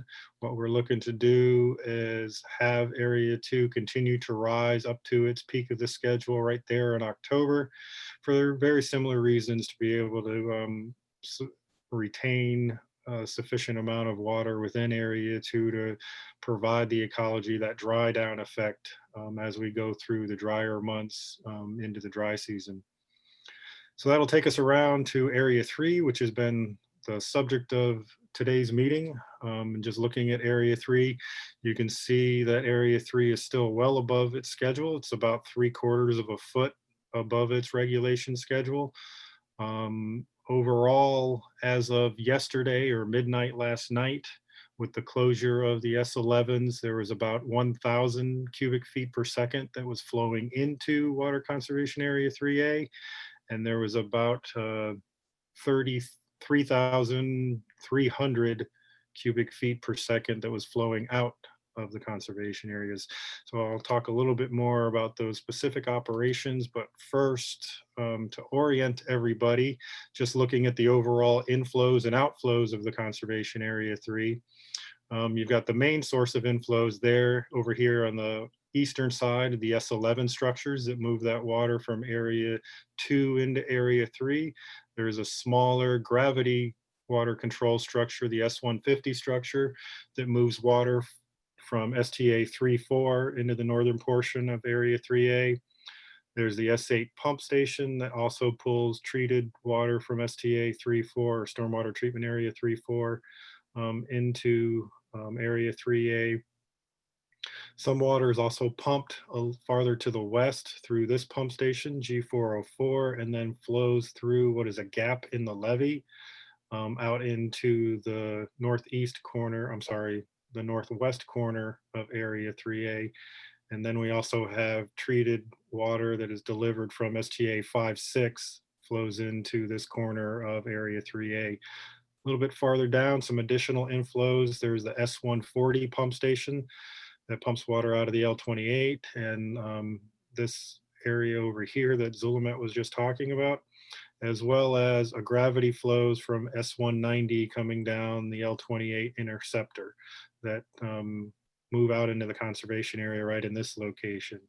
Then the last inflow point is over here, the S9 pump station that will remove floodwaters from the urban environment over here in Broward County and pump that into Area 3A just to the west of Broward County. So then looking at some of the outflows, we do have the ability to move some water out of this structure here, the 142 structure, and then through a sister structure into the North New River, and be able to move that water down the North New River and out to tide. And I'll have another graphic a little bit later on in the presentation that can show that route in its entirety. There's the S151 structure, which is gravity controlled. that moves water from area 3A into area 3B. Currently, that structure is out of service and is under construction as we're going through a replacement project. However, we have set up some temporary pumps across the L67A to be able to move water from area 3A into area 3B. Commensurate with that operation, water can either remain in area 3B or it could be subsequently transferred and continue down the Miami Canal and to the intercoastal and discharge to tide via that route. And again, that graphic later on will highlight that route in its entirety. But more specifically, if we just zoom in and look at the southern portions of Area 3A, sort of the structures that we're talking about that move water out of Area 3A are the 344 structure that Zulamet had touched on, a little bit higher up the L28 canal, structure 343A and B are two other structures that move water. All of these are gravity controlled. And then ones that everybody is already familiar with, the S12 structures, A, B, C, and D as we run across the bottom, and the S333 structure that will move water from area 3A into the L29 canal to then flow under the bridges and underneath Tamiami Trail and all of that infrastructure that Bob Johnson had talked about in his presentation and move on down into Northeast Shark River Slough. One other structure is the S152 structure. It again moves water from area 3A into area 3B. Some people may be familiar with that structure, more commonly referred to as the decomp physical model structure that was put in place a number of years ago.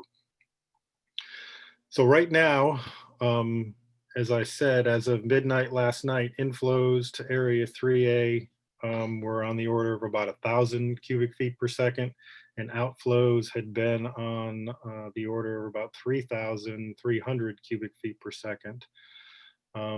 All of these structures, all of these outflow structures that you see in the map are all gravity driven structures. They are not pump station. So the amount of water that you can push through those structures are solely dependent on the height of water in front of the structure in order to get that driving force to push water through the structure when the gate is opened. So some quick changes from yesterday to today. Earlier this morning, we were directed by the Corps of Engineers to decrease the stage in the L29 canal. So we're currently in the process of doing that, and we're lowering the stage in the L29 canal from 8.5 down to 8.0 and doing that via the S333 structure and closing that structure or reducing the amount of water that is moving through that structure. Overall, I'd have to say right now it looks like that will result in an overall 1,000 cubic feet per second reduction in the flows that would be coming out of Area 3. And I'll talk a little bit more in the subsequent slides as to why that is needed and what is it that operational change is in response to. But first, let's just kind of look back through time of how we got to where we are. Everybody remembers the month leading up to the wet season were very dry, so there weren't really any releases. So actually, let me orient everybody to what this graphic is. So up here at the top, all these blue bars, these are just rainfall. So it's the daily rainfall as we go through time. This middle section is the stages within the water conservation areas. So you're going to look at this blue line, which is the 3-gauge average going across the conservation areas. And then this magenta line, which is the stage in the L29 canal. And then the red line right here is the actual regulation schedule. So as I said, the 3-gauge average has been above regulation. So we've been above schedule since about the second week of June as a result of all of this rainfall here at the top of the graphic. And then down here at the bottom is just the inflow and outflow volumes into Area 3A, with the blue line being the inflow volumes coming into Area 3A and the red line being the outflow volumes leaving Area 3A. So then, as I was saying, beginning of May, very dry conditions, exiting the dry season. It was up until about May 15th is when we started seeing some of those excessive rains. And then we had some very substantial rains there through the end of May. And of course, with that, you can follow that down to watching the conservation area 3A start rising up. And then as that rain also fell over area 2 and areas to the north of the conservation areas, you can see those inflows starting to creep up. There's a commensurate lag, as I was talking about, in the outflows, because as I said, they're all gravity-driven structures.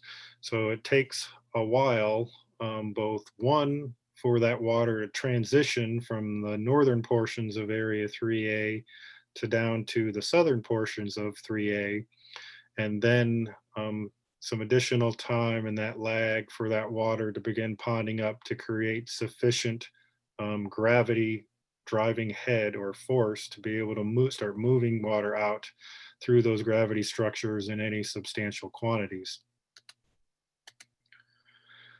So as I just briefly covered, we got about 10 inches of rain in the second half of May, and that's what caused that stage rises in the water conservation areas. And eventually you see the peak of the inflows into Area 3A, upwards of 6,000 cubic feet per second there in the first part of June. But ever since then, some of those inflows have sort of been tapering off, as you can tell by the rest of the graphic. By May, the end of May, the rainfall plan, which was what was in place in the end of May, is still in place now. You heard some of the previous presenters talk about the combined operations plan, or COP. That will be the next regulation schedule that's put in place to further operate the conservation areas and all the other features in the South Dade conveyance system. And that'll dictate what those operational protocols are. But at this point in time, we were still operating under what was referred to as increment 2 field test. And the rainfall plan started calling for those releases. Once we started seeing the conservation area get above its schedule, it flipped over to the maximum regulatory releases called under the plan. I will say when we get to the combined operating plan, should an event like this occur again in the future, that the combined operating plan would have already been releasing water leading up to the May 27th date, as it's a little bit more proactive in those water deliveries as you see stages and levels in the conservation area start rising up. So with that, sort of looking at the bottom graphic down here, you can tell as the stages started climbing up and you started getting more and more of that driving head, and we had some little lulls in the rainfall pattern in there towards the end of June. Then outflows just only recently began meeting or matching inflows and sort of having a balance across the conservation areas, and there wasn't an excess of water flowing in that wasn't flowing out. So where we are today right now, as of last night, those flows were balanced as from the in and out of the area as a whole. So when we look at how the structures were operated, S12, C, and D were the first opened there at the beginning, or actually they've been opened, and they started discharging water as the conservation area started coming up. And then at the last board meeting, we had a fair amount of discussion over S12A and B. And you can see that those opened up later on in the month of July 15th, and then for S12B and 343A and B and 344 structures. And then about a week later, S12A opened up. So as we sit here today, all of the gravity structures are fully open, with the exception of the 333 structure that I mentioned briefly a minute ago, and I'll touch on that a little bit more in the next couple slides. At the same time, up until now, we have been operating the L29 up at that 8.5 limit. You heard Bob Johnson talk about the impacts to the roadway or Tamiami Trail, and the window of opportunity that we have up to 90 days to be able to operate the L29 up to that 8.5 limit. Otherwise, the remaining portions of the year, it had been held down just below 8.3 feet. Also at the last governing board meeting, there was a discussion on some correspondence that we received and the Corps of Engineers has received from the Florida Department of Transportation in regards to that 90-day limit. So we're currently, all the agencies are currently coordinating to amend the memorandum of understanding, or maybe it's a memorandum of agreement that the Corps of Engineers has with the Florida Department of Transportation, so as to completely eliminate that 90-day requirement. But right now we're nowhere near using up that entire 90 days. So there's still plenty of time before we would reach that criteria in which we have to modify or update the agreement consistent with the communication that we recently received from DOT. So with that, I'll jump down a little bit farther in the system and talk about the Las Palmas community, or as most of you may know it as the 8.5 square mile area. So over here is Northeast Shark River Slough. The L29 canal is just farther to the north up off of this graphic. And this is the 357 West levee that runs down here and encompasses the 8.5 square mile area. So as part of all of the infrastructure that has been constructed over time, the Corps has constructed various detention areas along the eastern side of Everglades National Park, and specifically the northern detention area, or the detention area for the 8.5 square mile area, is located right here. There's a pump station, the S357 pump station, located right there, that pulls water and provides that flood mitigation protection for the 8.5 square mile area through the canal that runs through the middle of the 8.5 square mile area. So those are some of the features, some of the monitoring gauges that we look at to assess the performance of that flood mitigation criteria are noted here on the map. There's the LPG2 gauge up in this corner, LPG1 located down here in this corner, as well as two of these intervening gauges, LPG 16 and 17, that sort of look at how groundwater is moving, or groundwater stages as you go from west to east. And all of this is in consideration of, as you put more water into Northeast Shark River Slough, that water's natural groundwater gradient is off to the southeast, and water begins stacking up on top of or right up adjacent to the L357 West levee that surrounds the 8.5 square mile area. And because we're talking about Dade County, we all know that the subsurface geological formation is very porous, and water will just seep right underneath that levee and has the potential to cause flood mitigation impacts within the 8.5 square mile area. So just taking a little bit closer look, and I know this graphic is relatively busy, but there's probably only about 5 things on all of this that you really need to focus in on. Up here first one is up there at the top, is the rainfall.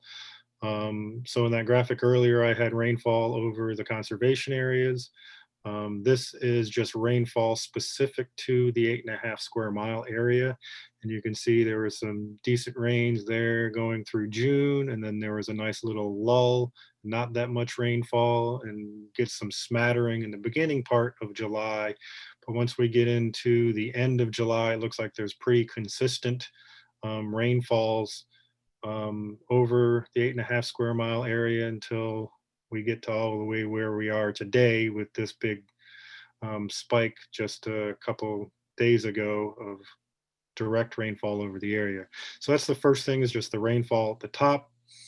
The next thing is this yellow line, which is the stages in the L29 canal.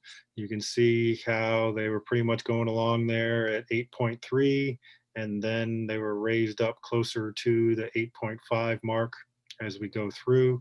There was one closure of the S333 structure to facilitate some construction efforts that are going on for the 333 North structure that I've talked about before in the board meeting a couple weeks ago. But for the most part, for the past couple of weeks, we've been trying to maintain the L29 there up at the 8.5. And as that water has transitioned underneath the bridges and into Northeast Shark River Slough and started making its way down to the southeast, the next thing that you'll pay attention to is this sort of greenish line, solid green line, that is the groundwater stage in that one gauge that was on the other map referred to as LPG2. And you'll notice that right there at about the second week of July, you can see that groundwater has gone above, that stage at that location has gone above ground, which is this dashed line right here running across horizontally. And for the most part, it's pretty much stayed above ground ever since then with each subsequent rainfall. And you can see the response from the rain at the top to how that has affected that particular groundwater gauge. There's the drop and the lull when there's not that much rain, and then it bounces back up to where it's been pretty well sustained above ground going here towards the latter part of August. So the next thing that you pay attention to is this magenta line all the way down here at the bottom, and this white line all the way down here in the bottom. What these two are, this is the pumping operations that have been employed at both the 357 pump station as well as the 331 pump station. Those two stations are the stations that we use to try to achieve that flood mitigation requirement for the 8.5 square mile area. And you can see when the gauge went above ground, we started pumping more and more aggressively at the 357 pump station, and we started implementing those aggressive operations until we get another week or so. And you see with sustained rainfall there through the middle to end of July, then we also begin more aggressive pumping operations at the 331 pump station, and trying to address. And ever since that middle portion of July, you can tell we've been pumping pretty hard on those two pump stations, trying to pull that groundwater down and provide that requisite level of flood mitigation. So where we are today is, as I had mentioned earlier this morning, the Corps of Engineers had directed the Water Management District to then decrease the flows into the L29 and not maintain that stage up at 8.5. So you'll see throughout the day and into the coming days, this yellow line will start to dip down closer to 8.0. The idea being is we want to affect that change, a similar response and change down here in this green line at LPG2, so as to ensure that we provide the flood mitigation for the 8.5 square mile area that they are entitled to. So with that, I'll just step back real quick and talk about the Central Everglades as a whole and different routes out of the Central Everglades off to the lower East Coast and discharge, and the ability to move that water to tide. As I said, Area 1, we're not any real concerns about Area 1, looking to have it rise up to the top of its schedule. So there is a pathway to move water from Area 1 to tide through the C51 canal right here. However, we are currently not doing that because, again, the desire is to have Area 1 to rise to the top of its schedule by October 1st. There's also another path down through the Hillsborough that you can route that water. So neither one of those two pathways are being utilized to discharge to tide from the Central Everglades. In regards to Area 2, we can move water either out this route through the S38 and this canal. I believe that's the C9, no, I'm sorry, C14 canal, if I'm not mistaken. We had been implementing that operation, and we had been moving roughly 150 cubic feet per second of water through this route and discharging it to tide from Area 2. However, with the passage of the tropical cyclone Laura and the closure of the S11 structures, we have since stopped that operation, and we're no longer moving water to tide from Area 2. And again, we're allowing it to rise back up to the top of its schedule come October 1st.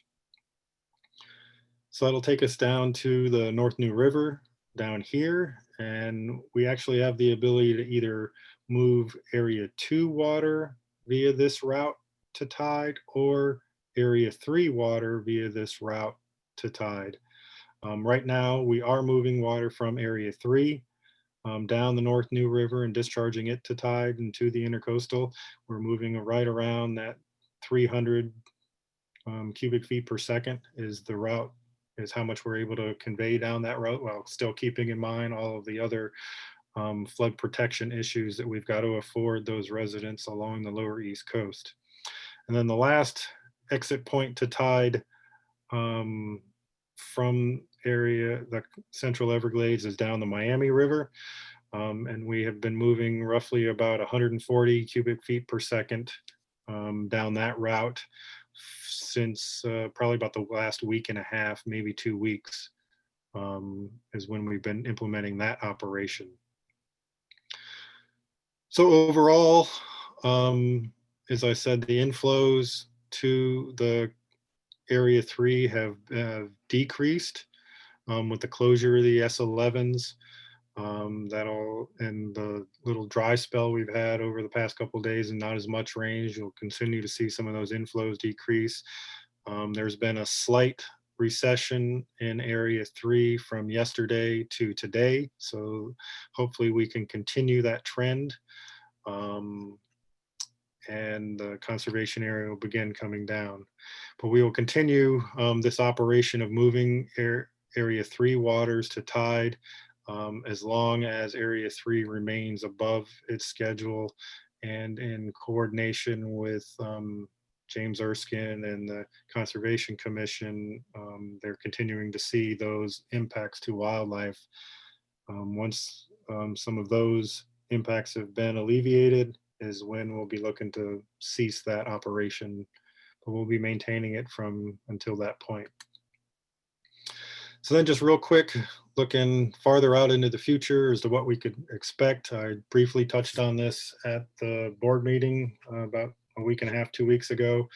Right now, all indications are that the upcoming dry season will be characterized as a La Nina event, which generally means for South Florida that we'll have below average rainfall for the dry season. That doesn't mean that it's not going to rain. It just means that you'll have less rain that you would typically get during a dry season. So it's something we're keeping an eye on. And it's also part of the reason why we want areas 1 and 2 to rise up to the peak of their schedule come October 1st, such that if we do result in a condition that is a below normal dry season, that at least we went into it with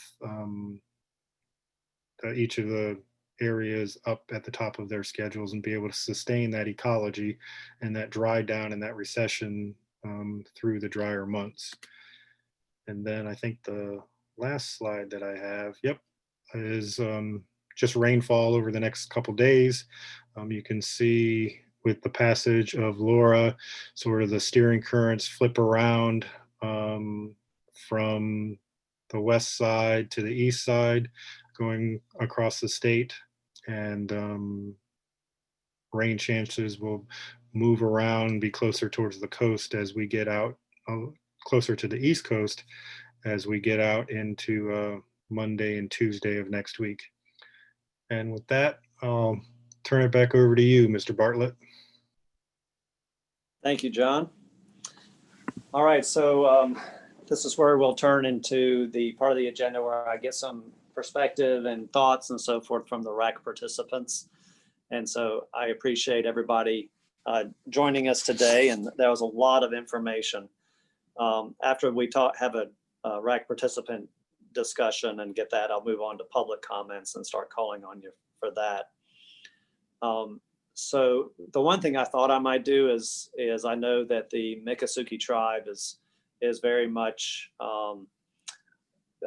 involved in the environment when it comes to the Central Everglades, and it's very much a part of their culture. And so I thought I would go ahead and ask Gene Duncan, if you don't mind, to share your perspective with us and some thoughts that you might have.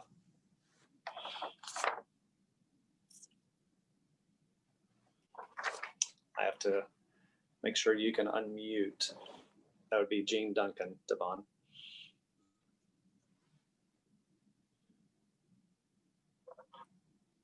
Mr. Duncan, you can unmute.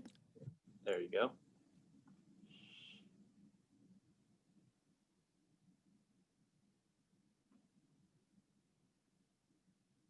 Gene, we can't hear you. You might have another button to push.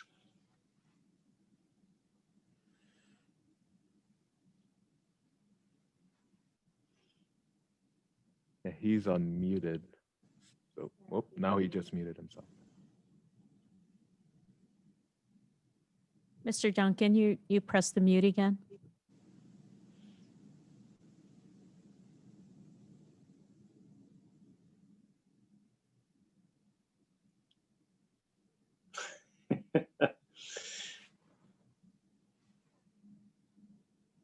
Well, Gene, you're going off and on and off of mute, so I don't know if there's a different button on your headset in addition to the Zoom button.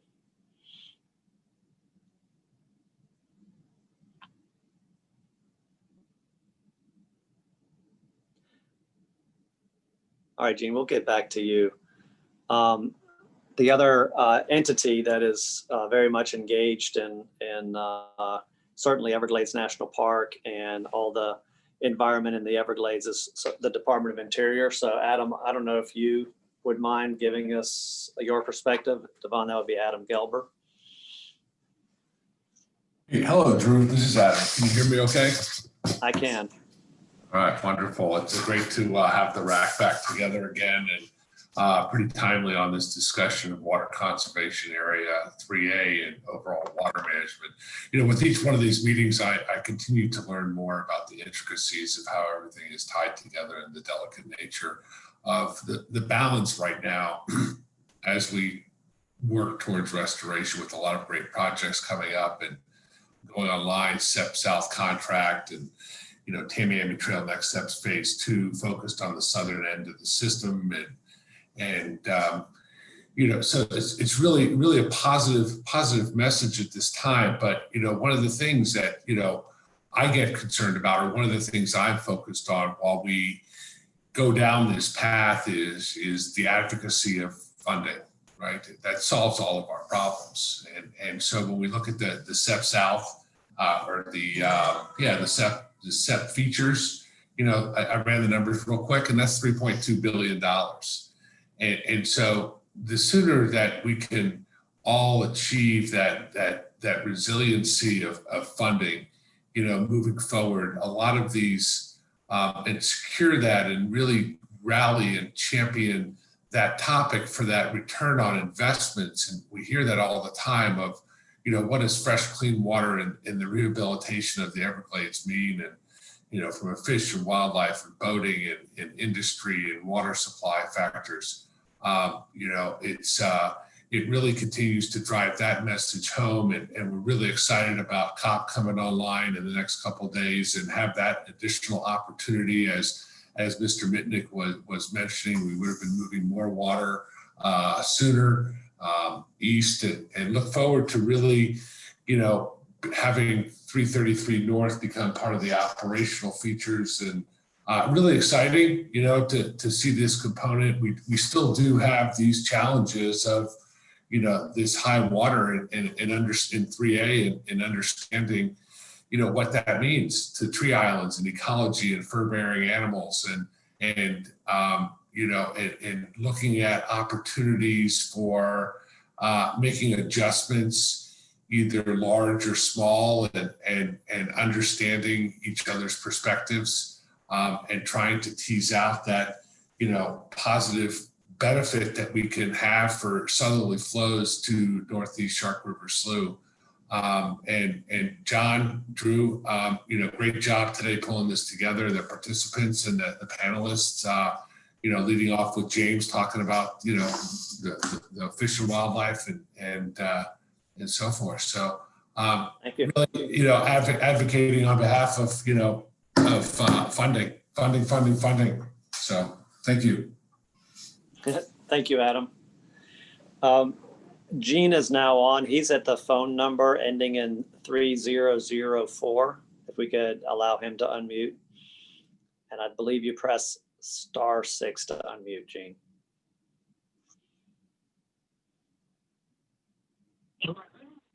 Hello, can you hear me? I can, thank you. Oh, I'm so sorry. I was on my phone. I think you all were unmuting my computer. Thank you for allowing me to speak for a couple of seconds. Of course, the Miccosukee tribe has their federal reservation in Conservation Area 3. That's about 75,000 acres. And in addition to that, they have 189,000 acres that are in a lease in perpetuity. That is the vast majority of Conservation Area 3A. Except for just a very few out parcels, it's almost the entire Conservation Area 3A. So naturally, the tribe has a very big interest in what's happening there. And every year we undergo this exact same problem, and that conservation areas are used as a storage reservoir for flood control and water supply and a lot of other reasons other than just the environment. And so it seems like we're in sort of the trade-off zone. We've got the national park to our south, and we've got all of the other interests to our north. So one of the biggest issues for us is the yearly closure of the S12 structures. The S12A and B structures are closed because of a jeopardy opinion for the Cape Sable seaside sparrow. And the Fish and Wildlife had required, I'm sure most people know this by now, but they had required the closure of the S12A and B gates so that the bird can reproduce down in the park. But in doing so, of course, they're taking species equally endangered to the north of Tamiami Trail on the tribe's lands in Conservation Area 3. And there is some good news on the horizon, and that is that May 5th of this year, Fish and Wildlife removed the jeopardy opinion from the Cape Sable sparrow. They came out with a new biological opinion. And with that comes new reasonable and prudent alternatives.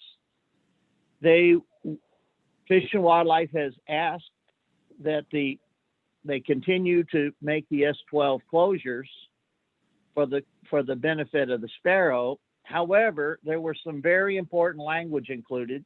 It's on page 180 and 181 of the May 5th biological opinion. And I have a copy here. If you just give me 1 second. It's just two very important sentences in the reasonable and prudent measures. And that is to continue operational flexibility during the implementation of the combined operating plan to minimize the impacts related to hydrology. During periods when water regulations are not restricted by constraints, the Corps will work with the service and other partners, I assume that means the district, to identify operations that minimize detrimental impacts to the future risk of detrimental impacts to the sparrows, night kite, the wood stork, and their habitats. Those are very important words that I think have been minimized by the Everglades Restoration Transition Team. This intercoordinating team that met just yesterday doesn't place the same importance on those words that we do. It talks about the detrimental impacts, and it talks about minimizing those impacts by using operational flexibility. To us and to some people in the fish and wildlife, that means that when the regulation schedule, Conservation Area 3 is exceeded and that we are flooded, tree islands are underwater and other animals are dying, that you can open the S12 gates. That's operational flexibility. And other folks, I guess, have a difference of opinion about that. So what I'm looking for, is to know specifically from the Corps and from the district, what do you think your ability under the new operation scale, under the new reasonable and prudent measures, what do you think your operational flexibility is? And it talks about during period when water regulations, I assume that means regulation schedule. So when the water regulations are not restricted by constraints, as in the exceeding the regulation schedule, what does the district and the Corps think that their constraints are in opening those S12 structures? The answer to that is very, very important. Right now, we have a request into the White House Council of Environmental Quality. We want this resolved. It's wrong to continue destroying 915 square miles of the Everglades every year. The tree islands are dying, the animals are dying. And when you can't discharge water out of the lake, you have to put it in the estuaries, and they're dying. So this is affecting not just the tribal lands, this is affecting all of South Florida. This has to be solved, and we're hoping that there's enough flexibility in the language when they remove the jeopardy opinion. We're hoping that there's enough flexibility there that you guys can do the right thing. Thank you. Thanks, Gene. I appreciate that. If any other RAC participants want to weigh in, just please raise your hand on the Zoom application here. I will address that, Gene. I know I'm not familiar with the specific language, and as usual, you are very, very familiar with it. We have engaged with the high water condition we have in 3A. We're obviously concerned with that. And so we have engaged Fish and Wildlife in June and had an exchange of letters with them in which they said, yes, let's look for operational flexibility. Let's see what we can do to manage the Central Everglades water levels better. Our position, of course, is we want this bird to survive. We want the Cape Sable seaside sparrow to be protected. And we've done a good job with subpopulation D with habitats. So we're certainly offering assistance with Cape Sable seaside sparrow recovery. But at the same time, we want to do that while looking for these types of opportunities. So I do appreciate that. But the specific language, I'm not familiar with, but I know that there's an openness and a willingness to look for ways to create more flexibility on these structures. And I've seen that in response. So I do have some RAC participants raising their hand, and we'll start with Inger Hansen with DEP. Can you hear me now? I can. Good morning. Very good presentations today. Really enjoyed going through the Central Everglades, the history that Fred Sklar gave. all that we're trying to achieve both in the Central and the Western Everglades. Important projects, incredible to see Bob Johnson's presentations. I've seen some of the numbers before, but I love seeing his graphics showing the improvements that we actually are realizing as we move from the testing phase of mud waters into COP, and specifically looking at the graphics where we were back in 2016, 2017, when we had this high water deviation back when we had only 1 mile bridge. And that was the first time we operated the L29 canal at 8.5 feet. And it is such a difference when you're able to operate the system, the L29 at these higher levels. And what Bob Johnson was showing was that the ground level in the marsh on that eastern segment, which we're trying to rehydrate, though it's at 6.5, I think what you have to realize is that the bottom of the marsh is grown in with lots of plants. It's woody species, it's emergent wetlands. It's quite a job to push that water south. And as we're able to increase the levels in the L29 canal, the differences we're seeing just between 8 and 8.5 is humongous. It's really important. And when you started looking at those volumes that we moved during the 2016-2017 high water deviation, and then the next year we were into hurricane season and Irma, and we ended up closing the S333 due to constraints down at 8.5 square mile area. During the high water deviations, they were under construction of what's a seepage canal, and they've been having issues in the 8.5 and trying to meet what they call their flood mitigation criteria down there at the LPG2.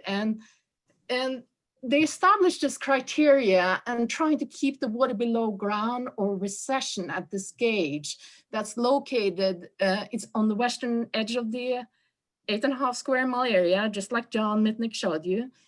And it's actually a sawgrass wetland. It always has been a sawgrass wetland. And during the wet season, typically sawgrass wetlands has standing water in them. And it was not shocking to me to see that it still has standing water in it. It was less than a foot. It wasn't too bad to me. But that is considered adverse as far as the Corps is concerned. And that we're not able to get the recession rate down there is a problem. And I wanted to step back a little bit. DP, the agency which I work for, we've been very concerned about the high water levels in the water conservation areas. Like Gene Duncan said, it's an ongoing thing. It seems to happen every single year. We're at these really high levels. It's partially caused by these constraints, downstream constraints, part of it being the sparrows. We closed the S12s. It ends up backing up water in the water conservation areas. We're not able, we start flowing water in the wet season, then we have to shut down for 8.5 square mile area. And it seems like we're managing the system by shutting down these structures. When, if you went back and listened to the original intent of the whole thing, is really to redistribute the water from the Western Everglades to the eastern portion of the Everglades, the 20-80% or 30-70%, and get the right distribution. We should help the sparrows because we're flowing in the real Northeast Shark River Slough. But if we keep having to shut down the main inflows to Northeast Shark River Slough, which is the S333 structure, and I found it really disturbing to find out we never got to 8.5 this year and we're already shutting it down. And a little while back, it was actually the end of July, we had that hurricane, that's really hard to pronounce the name, Isaias, I think it is, or something like that. You did well. Part of that, DP issued emergency orders. We were concerned about high water levels in the water conservation areas. the water conservation areas did come up, like you saw in John Mitnick's plots. And then the Fish and Wildlife, like James Erskine explained, they ended up having to shut down the water conservation areas to public access because some of these areas are too high. And the resources within the areas are in danger. And what we decided to do on the DEP side is that actually after the hurricane, we ended up we found that it wasn't a statewide emergency anymore. So we rescinded that initial emergency order, but we issued an emergency authorization due to high water levels in South Florida area due to the hurricane on August 19th. And that emergency order is still in effect. You can actually go to the FDEP website, which is floridadep.gov, and you can type in the emergency authorization number, which is OGC number 20-1234. And that gives you the emergency order. But the important part of it and why we issued it is we, the state of Florida, DEP, we determined that immediate action is necessary to deviate from permitted water management practices in order to move significant volumes of floodwaters out of the water conservation areas. We, as a regulating agency, we hold a lot of the permits comes through us to the Water Management District and the Corps. And we're willing to deviate from those permits to allow for the releases out of the Water Conservation Area 3, mostly is what we're talking about. And it gets into what you're allowed to do. You're allowed to implement emergency conditions, temporary and modify operation. You are allowed to do remedial means such as temporary pumps and so forth. You're allowed to operate at levels necessary to mediate the conditions. And I think it's important to recognize this as one of the tools in the toolbox. And I think when we make operational decisions, I think for the 8.5 square mile area that we're sitting and talking about actually deviating and sending water to tide from water conservation area 1, 2, and 3 to deal with a sawgrass wetland in 8.5 square mile area, that's mind-boggling to me. I think we need to try to keep the water in the Everglades, keep it flowing into the park, and try to mediate the conditions where they occur instead of trying to manage and hold back the water. That's my comment. Thank you. Thank you, Inger. Richard Pinsky, thanks for participating. Thank you, Drew, and I want to echo everyone's comments on how complimentary the presentation has been. I do have a couple of questions, more than I have comments, because I'm trying to understand, and I'm nowhere near even a smidge knowledgeable like everyone else and some of my RAC colleagues, but I'm also old enough not to really care about asking embarrassing questions. The whole time I was listening to the presentations, I had up on the left side of my screen your excellent your facility map overview. Mm-hmm. And while all this was going on, I couldn't help looking at, I guess it's the EAA, all the areas to the north and west of the conservation areas. And my first question is, how is the water, and let me think of how to say this, how does the water get into the WCAs? In other words, is the lake extraordinarily high and we're dumping water into the WCAs? Is the water coming from the EAA into the WCAs? In other words, it's just not rainfall. It's a collection, is it not, of all the non-WCA areas of water going into the WCA areas? Is that correct? Yeah, I think so. Yeah, and I don't know, John, if you want to pull up your map for the screened, but Yeah, the way the WCAs fill up is when it rains in the populated areas or the ag areas, in order to provide flood control, they go one of two ways. They can go through from the ag areas to the north through stormwater treatment areas into the conservation areas, or from the urban areas, they can get pumped into the conservation areas like the S9 pump. Right. So my first question would be, if the WCAs are experiencing high water levels, if we took a snapshot today or this week, what's the condition water level of the EAA of those areas? Are they normal? Are they happy? Are they have too much water and that's why they're pumping? What is the relationship between the water levels in the EAA and the WCAs?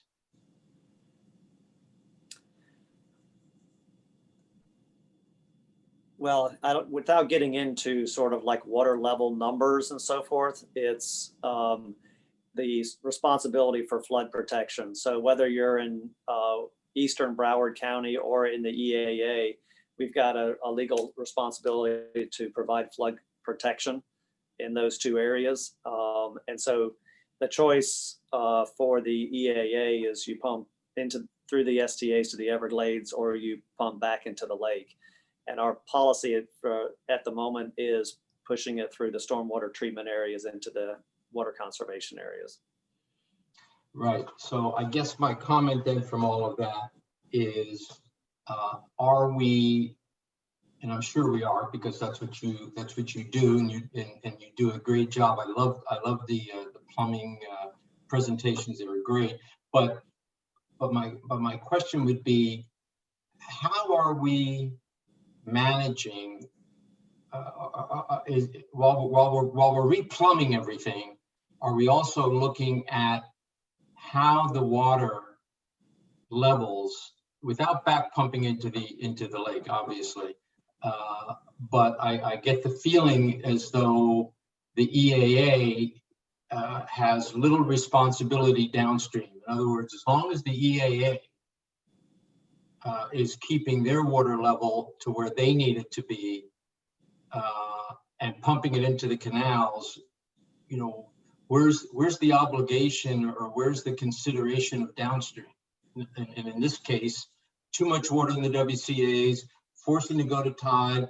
I like Inga's comment that there's other ways to do this besides shutting and sending things to tide. But where are we in the public policy scheme of things for the EAA to just pump when they need it? Who's watching that? And then downstream has to worry about it. I mean, I think the root of it all, Richard, is SERP, and really trying to get better infrastructure so that we can provide the flood control needs and as well as the environmental needs. And so we do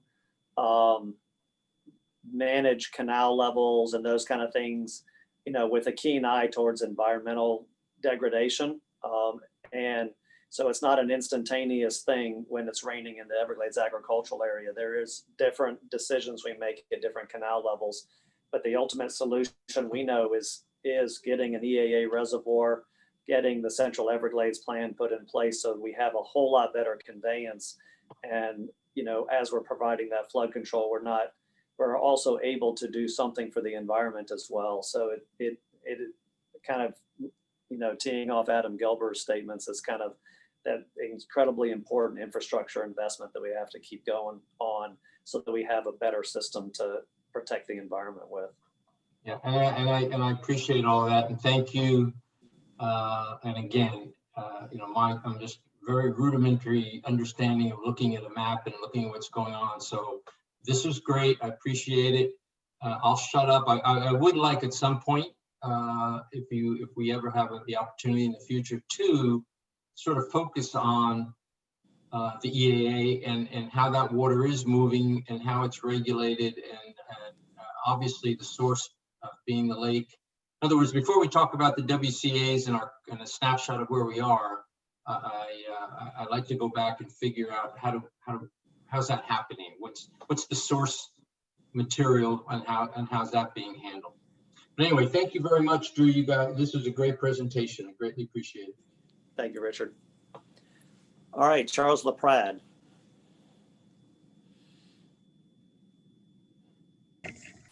Hello, good morning. Hey, Charles. Thanks for the presentations today. Those are excellent. I just want to make sure as we look at this that we don't overburden Dade County with too much water from up there. And that our levels stay where they're a little bit lower at this point. So far, everybody's been doing a good job.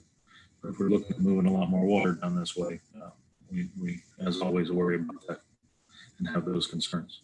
Thank you. Thank you, Charles. Doug Gaston, Audubon.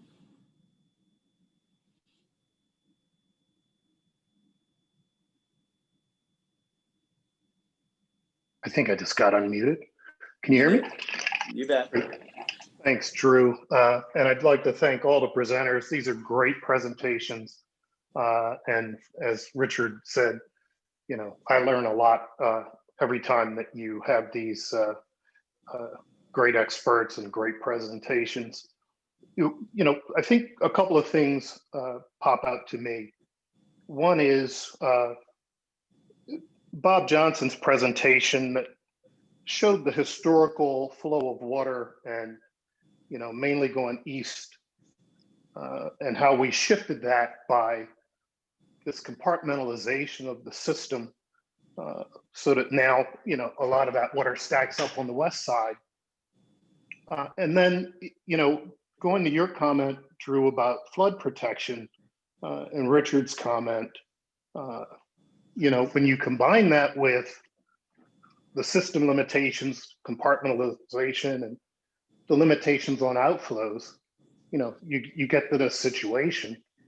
And so as you start to pick that apart, I said this at the last governing board meeting, but I think it really does show that, you know, the Cape Sable Seaside Sparrow issue gets a disproportionate amount of the blame for our inability to move water where we need to move it. That said, you know, I think Adam made a great point. First, we need funding because we do need to continue accelerating these projects that are going to help us get the 333 structure operating like it should and getting the L67 work done so we can get that water moving over into and under the Tamiami Trail. So, you know, as we've said before, the goal is to keep accelerating. We appreciate everything the district is doing to try to push things forward faster. But those restoration projects that are in the pipeline are critical. And we need to get, you know, just keep finding ways to push those forward because that's the answer for the water conservation area. It's the answer for the sparrow, and it's the answer for Everglades National Park. So again, thanks for great presentations, very enlightening, and look forward to hearing more of the discussion. Thank you, Doug. Next, Grant Lanham. Thank you, sir. Okay, can you hear me? I can. Okay, great. All right. I just want to echo the other comments that there are great presentations here. So I appreciate all of that information. There's a lot of data thrown at us, but we do appreciate it. I just want to get back to one issue that was mentioned about the WCAs. I'm looking at data from the last 3 months, and I think somebody commented on how much the EAA contributes to the WCA inflows. So what I'm seeing is EAA contributes maybe between 10 and 20% on average to those STAs and WCAs, and 60 to 85% is rainfall. So in essence, the rainfall is the driving factor probably in your how you manage those WCAs and the flows and all that. So I just wanted to point that out. And even looking at the prior year's data, it looks to be the same roughly, you know, between 10 to 20% of flows coming from the EAA or that come from the EAA go to the WCAs. So I just want to mention that. Okay. And that's my comment. If anybody has any other discussion on that, please follow up. Thanks. Thank you, Grant. Next, we have Herbert Rayborn from Disney. Thank you. Oh, good afternoon, everybody. The presentations were fantastic. I really appreciate them. It's not an easy task to try to develop a system that allows not only for the protection of the flora and fauna, but also water quality and flood control in such a large region. And I think what is being discussed today is just an example, a great example, frankly, of some phenomenal steps in the right direction. And I'm looking forward to seeing those continue. I think that these are very important projects that need to be moved forward, and the funding is clearly going to be a challenge that needs to be addressed. And I want to make sure that, you know, all of the members of the district, including, you know, all of us way up on the northern end, have an opportunity to understand how important this is. And I think having more public participation in these large projects would be very beneficial in trying to help secure that funding. And also moving forward, I think it's important that there are certain things that should not be overlooked. You know, frankly, they're side benefits, but they are opportunities that could be used after implementation to perhaps help with developing funding on the front end. And that's, you know, essentially what I'm talking about is you know, recreation in a lot of these areas will also improve as the hydro period changes and improves, and the wildlife starts to come back, and we don't end up with you know, large populations of wildlife that are being impacted because they're being flooded regularly.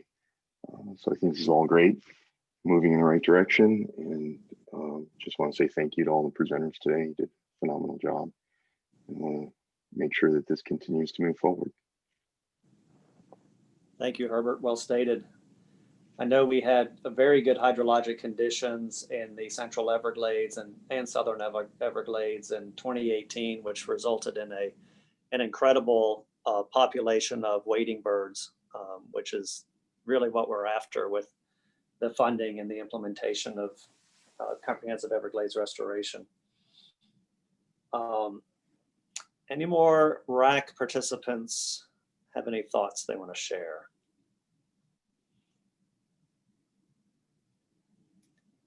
Well, thank you. Well, I'm going to move on to public comment. And Mike Elfenbein has been patiently waiting with his hand up. I hope your arm's not too tired, Mike. But please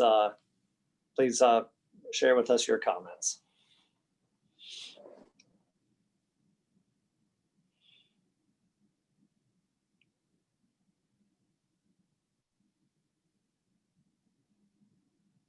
Did he lower his hand? It's not very, that wouldn't be like Mike.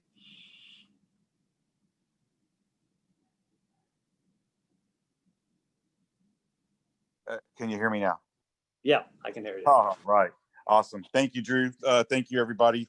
That was an amazing RAC meeting. It was really good. And there was a lot there to chew on. I took a lot of notes, and for the sake of time, I know it's past lunch and I'm pretty hungry, and everybody is too. I'll try to breeze through them real quick.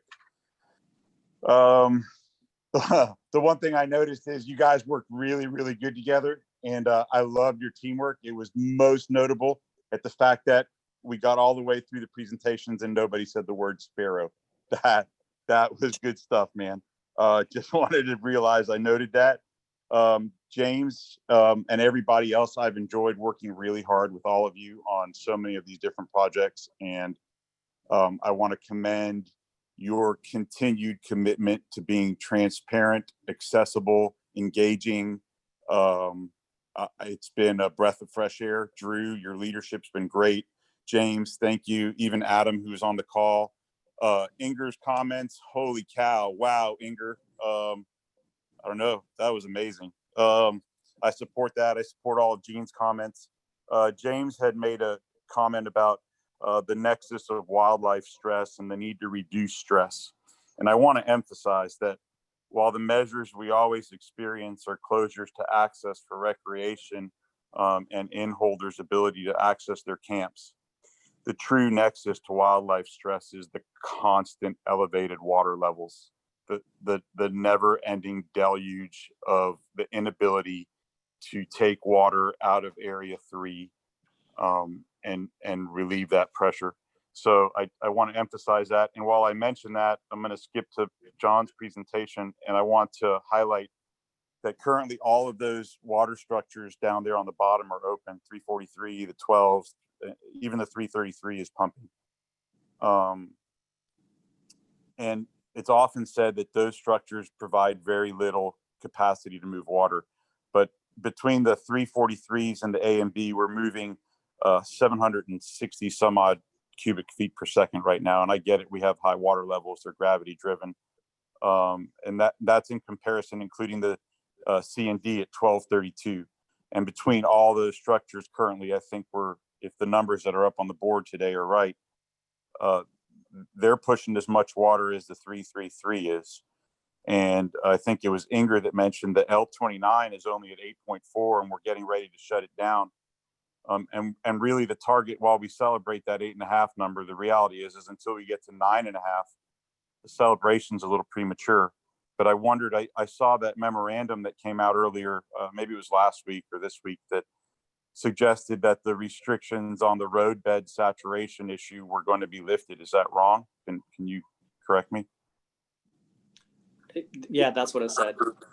So if we have those restrictions alleviated and we're only been at 8.4, why are we even considering closing it when we know that we really need to get to 9.7? And now is a critical period of time to do that.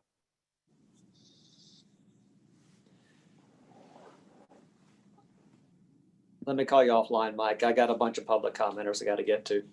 Okay. Is this one being timed, or do I have time to go through this stuff? Now the clock broke, but you have 3 minutes, so you've got a minute left. Oh crap! All right. Pardon. Sorry. You screwed me up there. All right. So you covered that. I wanted to emphasize Zulamet's comments on work. The sportsmen have been very much engaged with the Corps and the district and the commission. We appreciate that. So that everybody knows, the teams are doing elevation surveys in Big Cypress and the Jetport area and Loop Road. And you guys called on sportsmen to help you be more effective and efficient and get you around knowing the lay of the land. And we're very much appreciative and wanted to recognize that those efforts are being made. So for the sake of time, I'll bite my tongue and thank you guys so much for your continued efforts. Thank you, Mike. Yvette, I'll let you call on the commenters. Sure. The next commenter is Mr. Daniel Watson, followed by John Rosaire.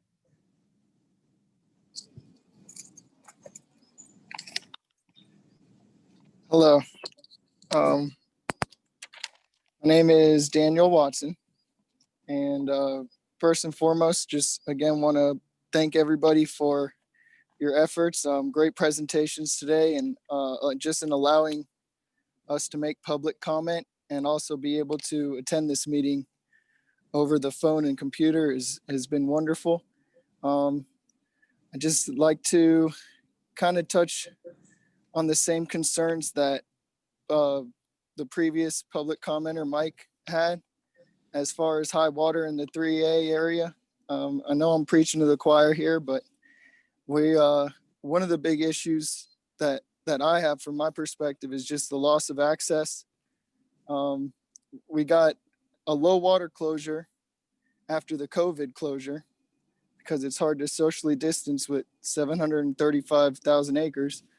And then immediately followed by the opening of archery season. We got 2 weekend days and then a week, and then the area is all closed for hunting.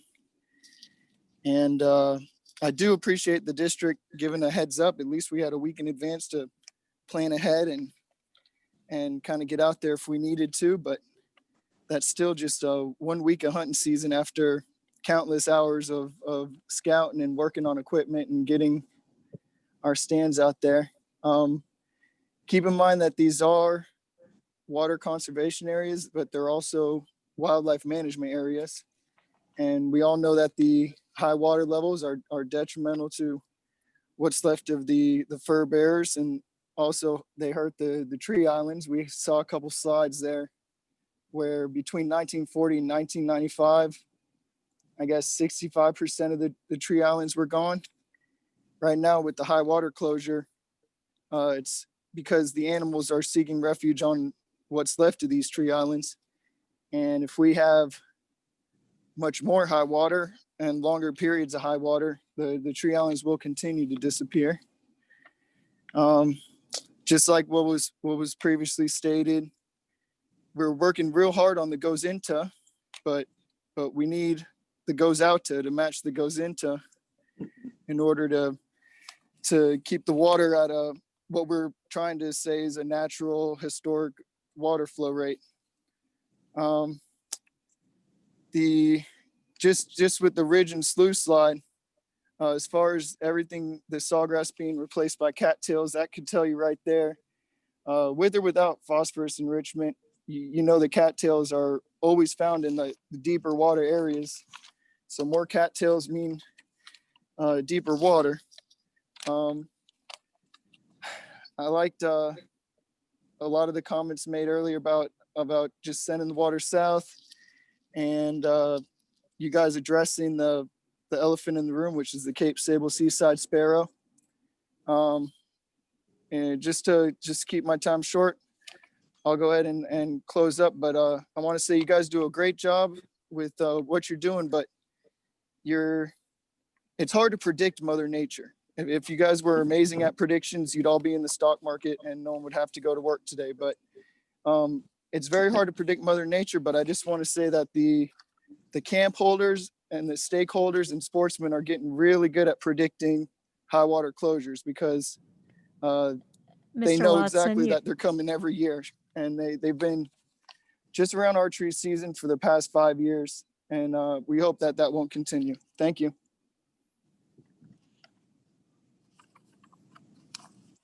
The next public speaker is Mr. John Rozier. Okay, I guess you can hear me okay? Yes, sir. Yes. Okay. John Rozier, representing the Everglades Coordinate Council, also the Full Track Conservation Club of Dade County. I participated in the original SEP meetings way back when we first started. I went to every one representing my organization, and it was a great learning process. And at the end, and the way it was done, it was great because the public was able to engage on and give our opinions and things like that. So I wish they would keep doing these type of meetings for big projects.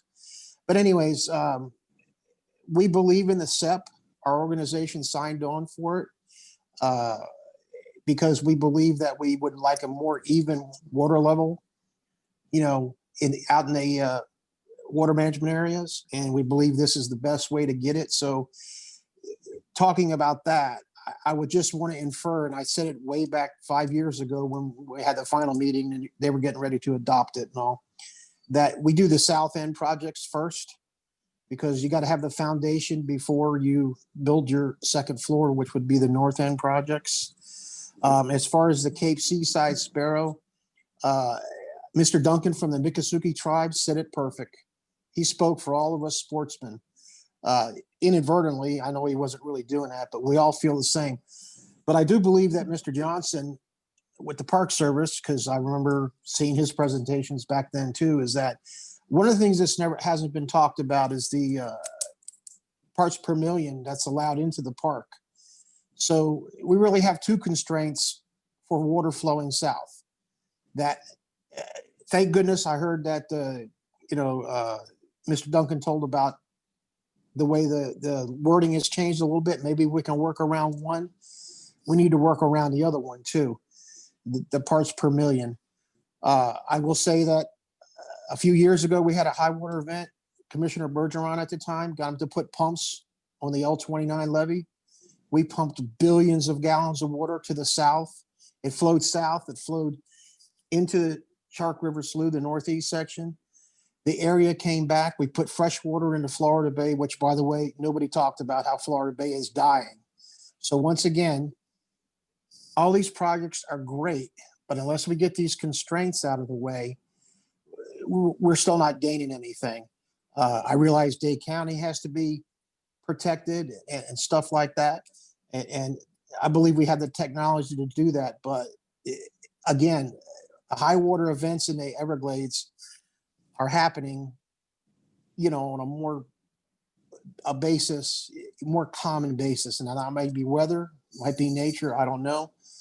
But we have ways to mitigate it. And hopefully the SEP project, when it Mr. gets Rozier, done, your 3 minutes are up. Can you please wrap it up? I'll wrap it up. I really hope that gets built ASAP. Thank you.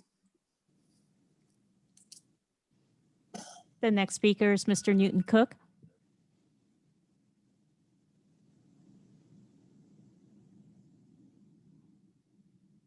Mr. Cook, if Okay, I think Mr. Cook finally got unmuted. Thank you. The reason I'm going to speak briefly today, because the other speakers have covered nearly all the points that you're well aware how I feel about the Cape Sable Seaside Sparrow and other flooding out the conservation areas and killing untold thousands over the years of animals. But I wanted to invite everyone to come on Monday, September 14th at 5 p.m. via Zoom, via the meetings that we're all getting too used to, for the South Florida Water Management District Recreation Meeting. This is the second one we've held on Zoom. And I want to tell you, we had the biggest crowd we'd ever had last time. And that's probably because some of them don't have to travel a couple of hundred miles to get here, because the district runs from Orlando all the way down to the park. And it's an incredible number of people and a long way for some of them to come. And right as we speak today, they're out recreating on land close to Orlando. So please, if you'd like, it's on Zoom. It's 5 p.m., September the 14th. And we have a pretty good itinerary. The second thing is I just want to give a brief comment on what we did at the last meeting. We had the Palm City Farms Trail Association come in and gave a great presentation. We also had a full recap on the Pipeline Bowl.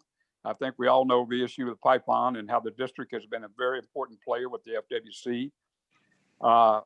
The Kissimmee River restoration update was a incredible success story. I know we get caught up sometime in all the problems with the lake and south of the lake, but there is an incredible success story to be told about what the district has done in the Kissimmee River restoration. Volunteer projects, again, we have a tremendous number. You heard from FSCA people and the Airboat Association people already in public comments. And those folks go out and build pavilions and storm shelters and clean out old facilities that are left and abandoned out in marshes, all at their own expense. And always glad to have a program where we can recognize their efforts. And last but not least, the STA hunting rules were discussed, and we're going to be discussing that again.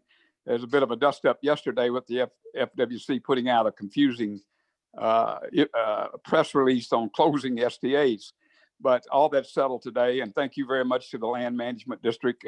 Steve Coughlin and Jerry Krentz both went right to work right away. And Justin at the FWC went to work quickly, and within 2 hours, we solved what was a firestorm going on the forums. So once again, thank you very much, and appreciate John's always does an incredible job with his water report. Thank you, Mr. Cook. Next speaker is Mr. Michael Collins. Hey, good afternoon. Glad to see everybody's keeping healthy. A couple of issues. Not to in any way to disagree with what's previously been said about the Cape Sable seaside sparrow. That conversation still keeps centered on the S12s and Tamiami Trail. There's another impact of the Cape Sable seaside sparrow plan, and it's down in Taylor River Slough. And it's considerably greater from my perspective in terms of impact. We get to put water and a significant amount of water in the 5 creeks in the absolute northeast corner of Florida Bay, but we don't really get a whole lot of water to the rest of it because for a significant amount of the year, for a probably either tiny or non-existent population of sparrows, Florida Bay doesn't get any water out of Taylor River Slough. Would that help Florida Bay? I think it would. I would also disagree with the idea that Florida Bay is dying. I've been fishing that water for almost 50 years. I've been involved in all the restoration efforts. It is stressed. It is not restored. It is not as productive as it can be, but it's still pretty live. We could do a better job with it. Second point is we really can't, when we discuss the 8.5 foot elevation, the Corps' concerns over going over that are legitimate. There are impacts that would show up contrary to statute down in the 8.5 square miles and also further down into Western Dade County potentially. We've got to upgrade the seepage management in that area to be able to put more water in there. I still don't see a whole lot of discussion about, the curtain wall or other seepage management, without which I really don't believe we're going to be able to put enough water in there to ever put water into Shark River Slough that'll ever get to Florida Bay other than, during some hurricane event. So just kind of light those two issues up to try to keep them in the conversation. There are impacts from the Cape Sable seaside sparrow that go far beyond what you see from the S12s. And again, there's a roadblock waiting up the line for our attempts to put more water into Northeast Shark River Slough if we don't do something more significant in terms of controlling seepage. Thanks, guys. Thank you, Mr. Collins. Our next speaker is Mr. Mark Perry. Yes, hi. Thanks for the opportunity to speak. I'm listening to a lot of the presentations. I appreciate all the info and stuff and looking at Central Everglades, and it's good to see some progress on the Central Everglades plan and where we're wanting to be and raising Tamiami Trail and getting more water flow south and then degrading the L67 levee and all the components of Central Everglades plan that we all worked on. Hopefully we'll get to us getting forward so we have the capacity to move water south from the water conservation areas. What's happening now and what has happened is, as you know, that they're supposed to be about 9.58 feet in water conservation area 3A, and it's currently about a foot above that at 10.67. So we're flooding out tree islands. We're jeopardizing a lot of the habitat in 3A. But it wasn't too long ago when there was drought situations going on in the north end of 3A. And, getting water to there is where we go up the system. And I'm glad to hear some of the comments talking about, where the inflows come in. And when we look back at Lawrence Glenn's presentations during governing board meetings back in August and back even into June, talking about water year, in water year 2021 already, since May through August, we have inflows of about 560,000 acre feet through the STAs in the water into the water conservation areas, with about 11,000 of that coming from the lake. And there was a big jump in July with that, about 250,000 acre feet from in 1 month there. And that was, due to a lot of rainfall, but the EA basin runoff was allowed to be able to discharge in there. Nothing coming from the lake very much in that time frame. And in the last water year, from May 1st, 19 to April 30th this year, that water year, we had 1,006,000 acre feet from the EAA runoff basin, and only 153,000 of that was from Lake Okeechobee, about 15%. So what is brought up before by some of the comments is needs to be really looked at too. And that is we're allowing a lot of basin runoff to come into the water conservation areas and causing a lot of flooding concerns. And then, as you did bring up in the item on the agenda, is it's saying how that restricts the ability for Lake Okeechobee water to flow south into the water conservation area through the STA. So we have to kind of keep in mind, yes, it's rainfall, but it's also a lot of basin runoff being allowed to overdrain the EAA and into that system. Again, I think this is a good forum. We got to keep bringing up these issues in these different regions and what's going on. And I'm hopeful we can get more water moving south into the Everglades National Park and into Florida Bay, and at the times it needs it, and particularly in the dry season. And that's the reason to have storage north of the system, as we can then control the storage to release during the dry season the way it used to. And thanks to Bob Johnson for those presentations as well. Take care. Thanks. Thank you, Mr. Perry. Drew, I have no other public comment.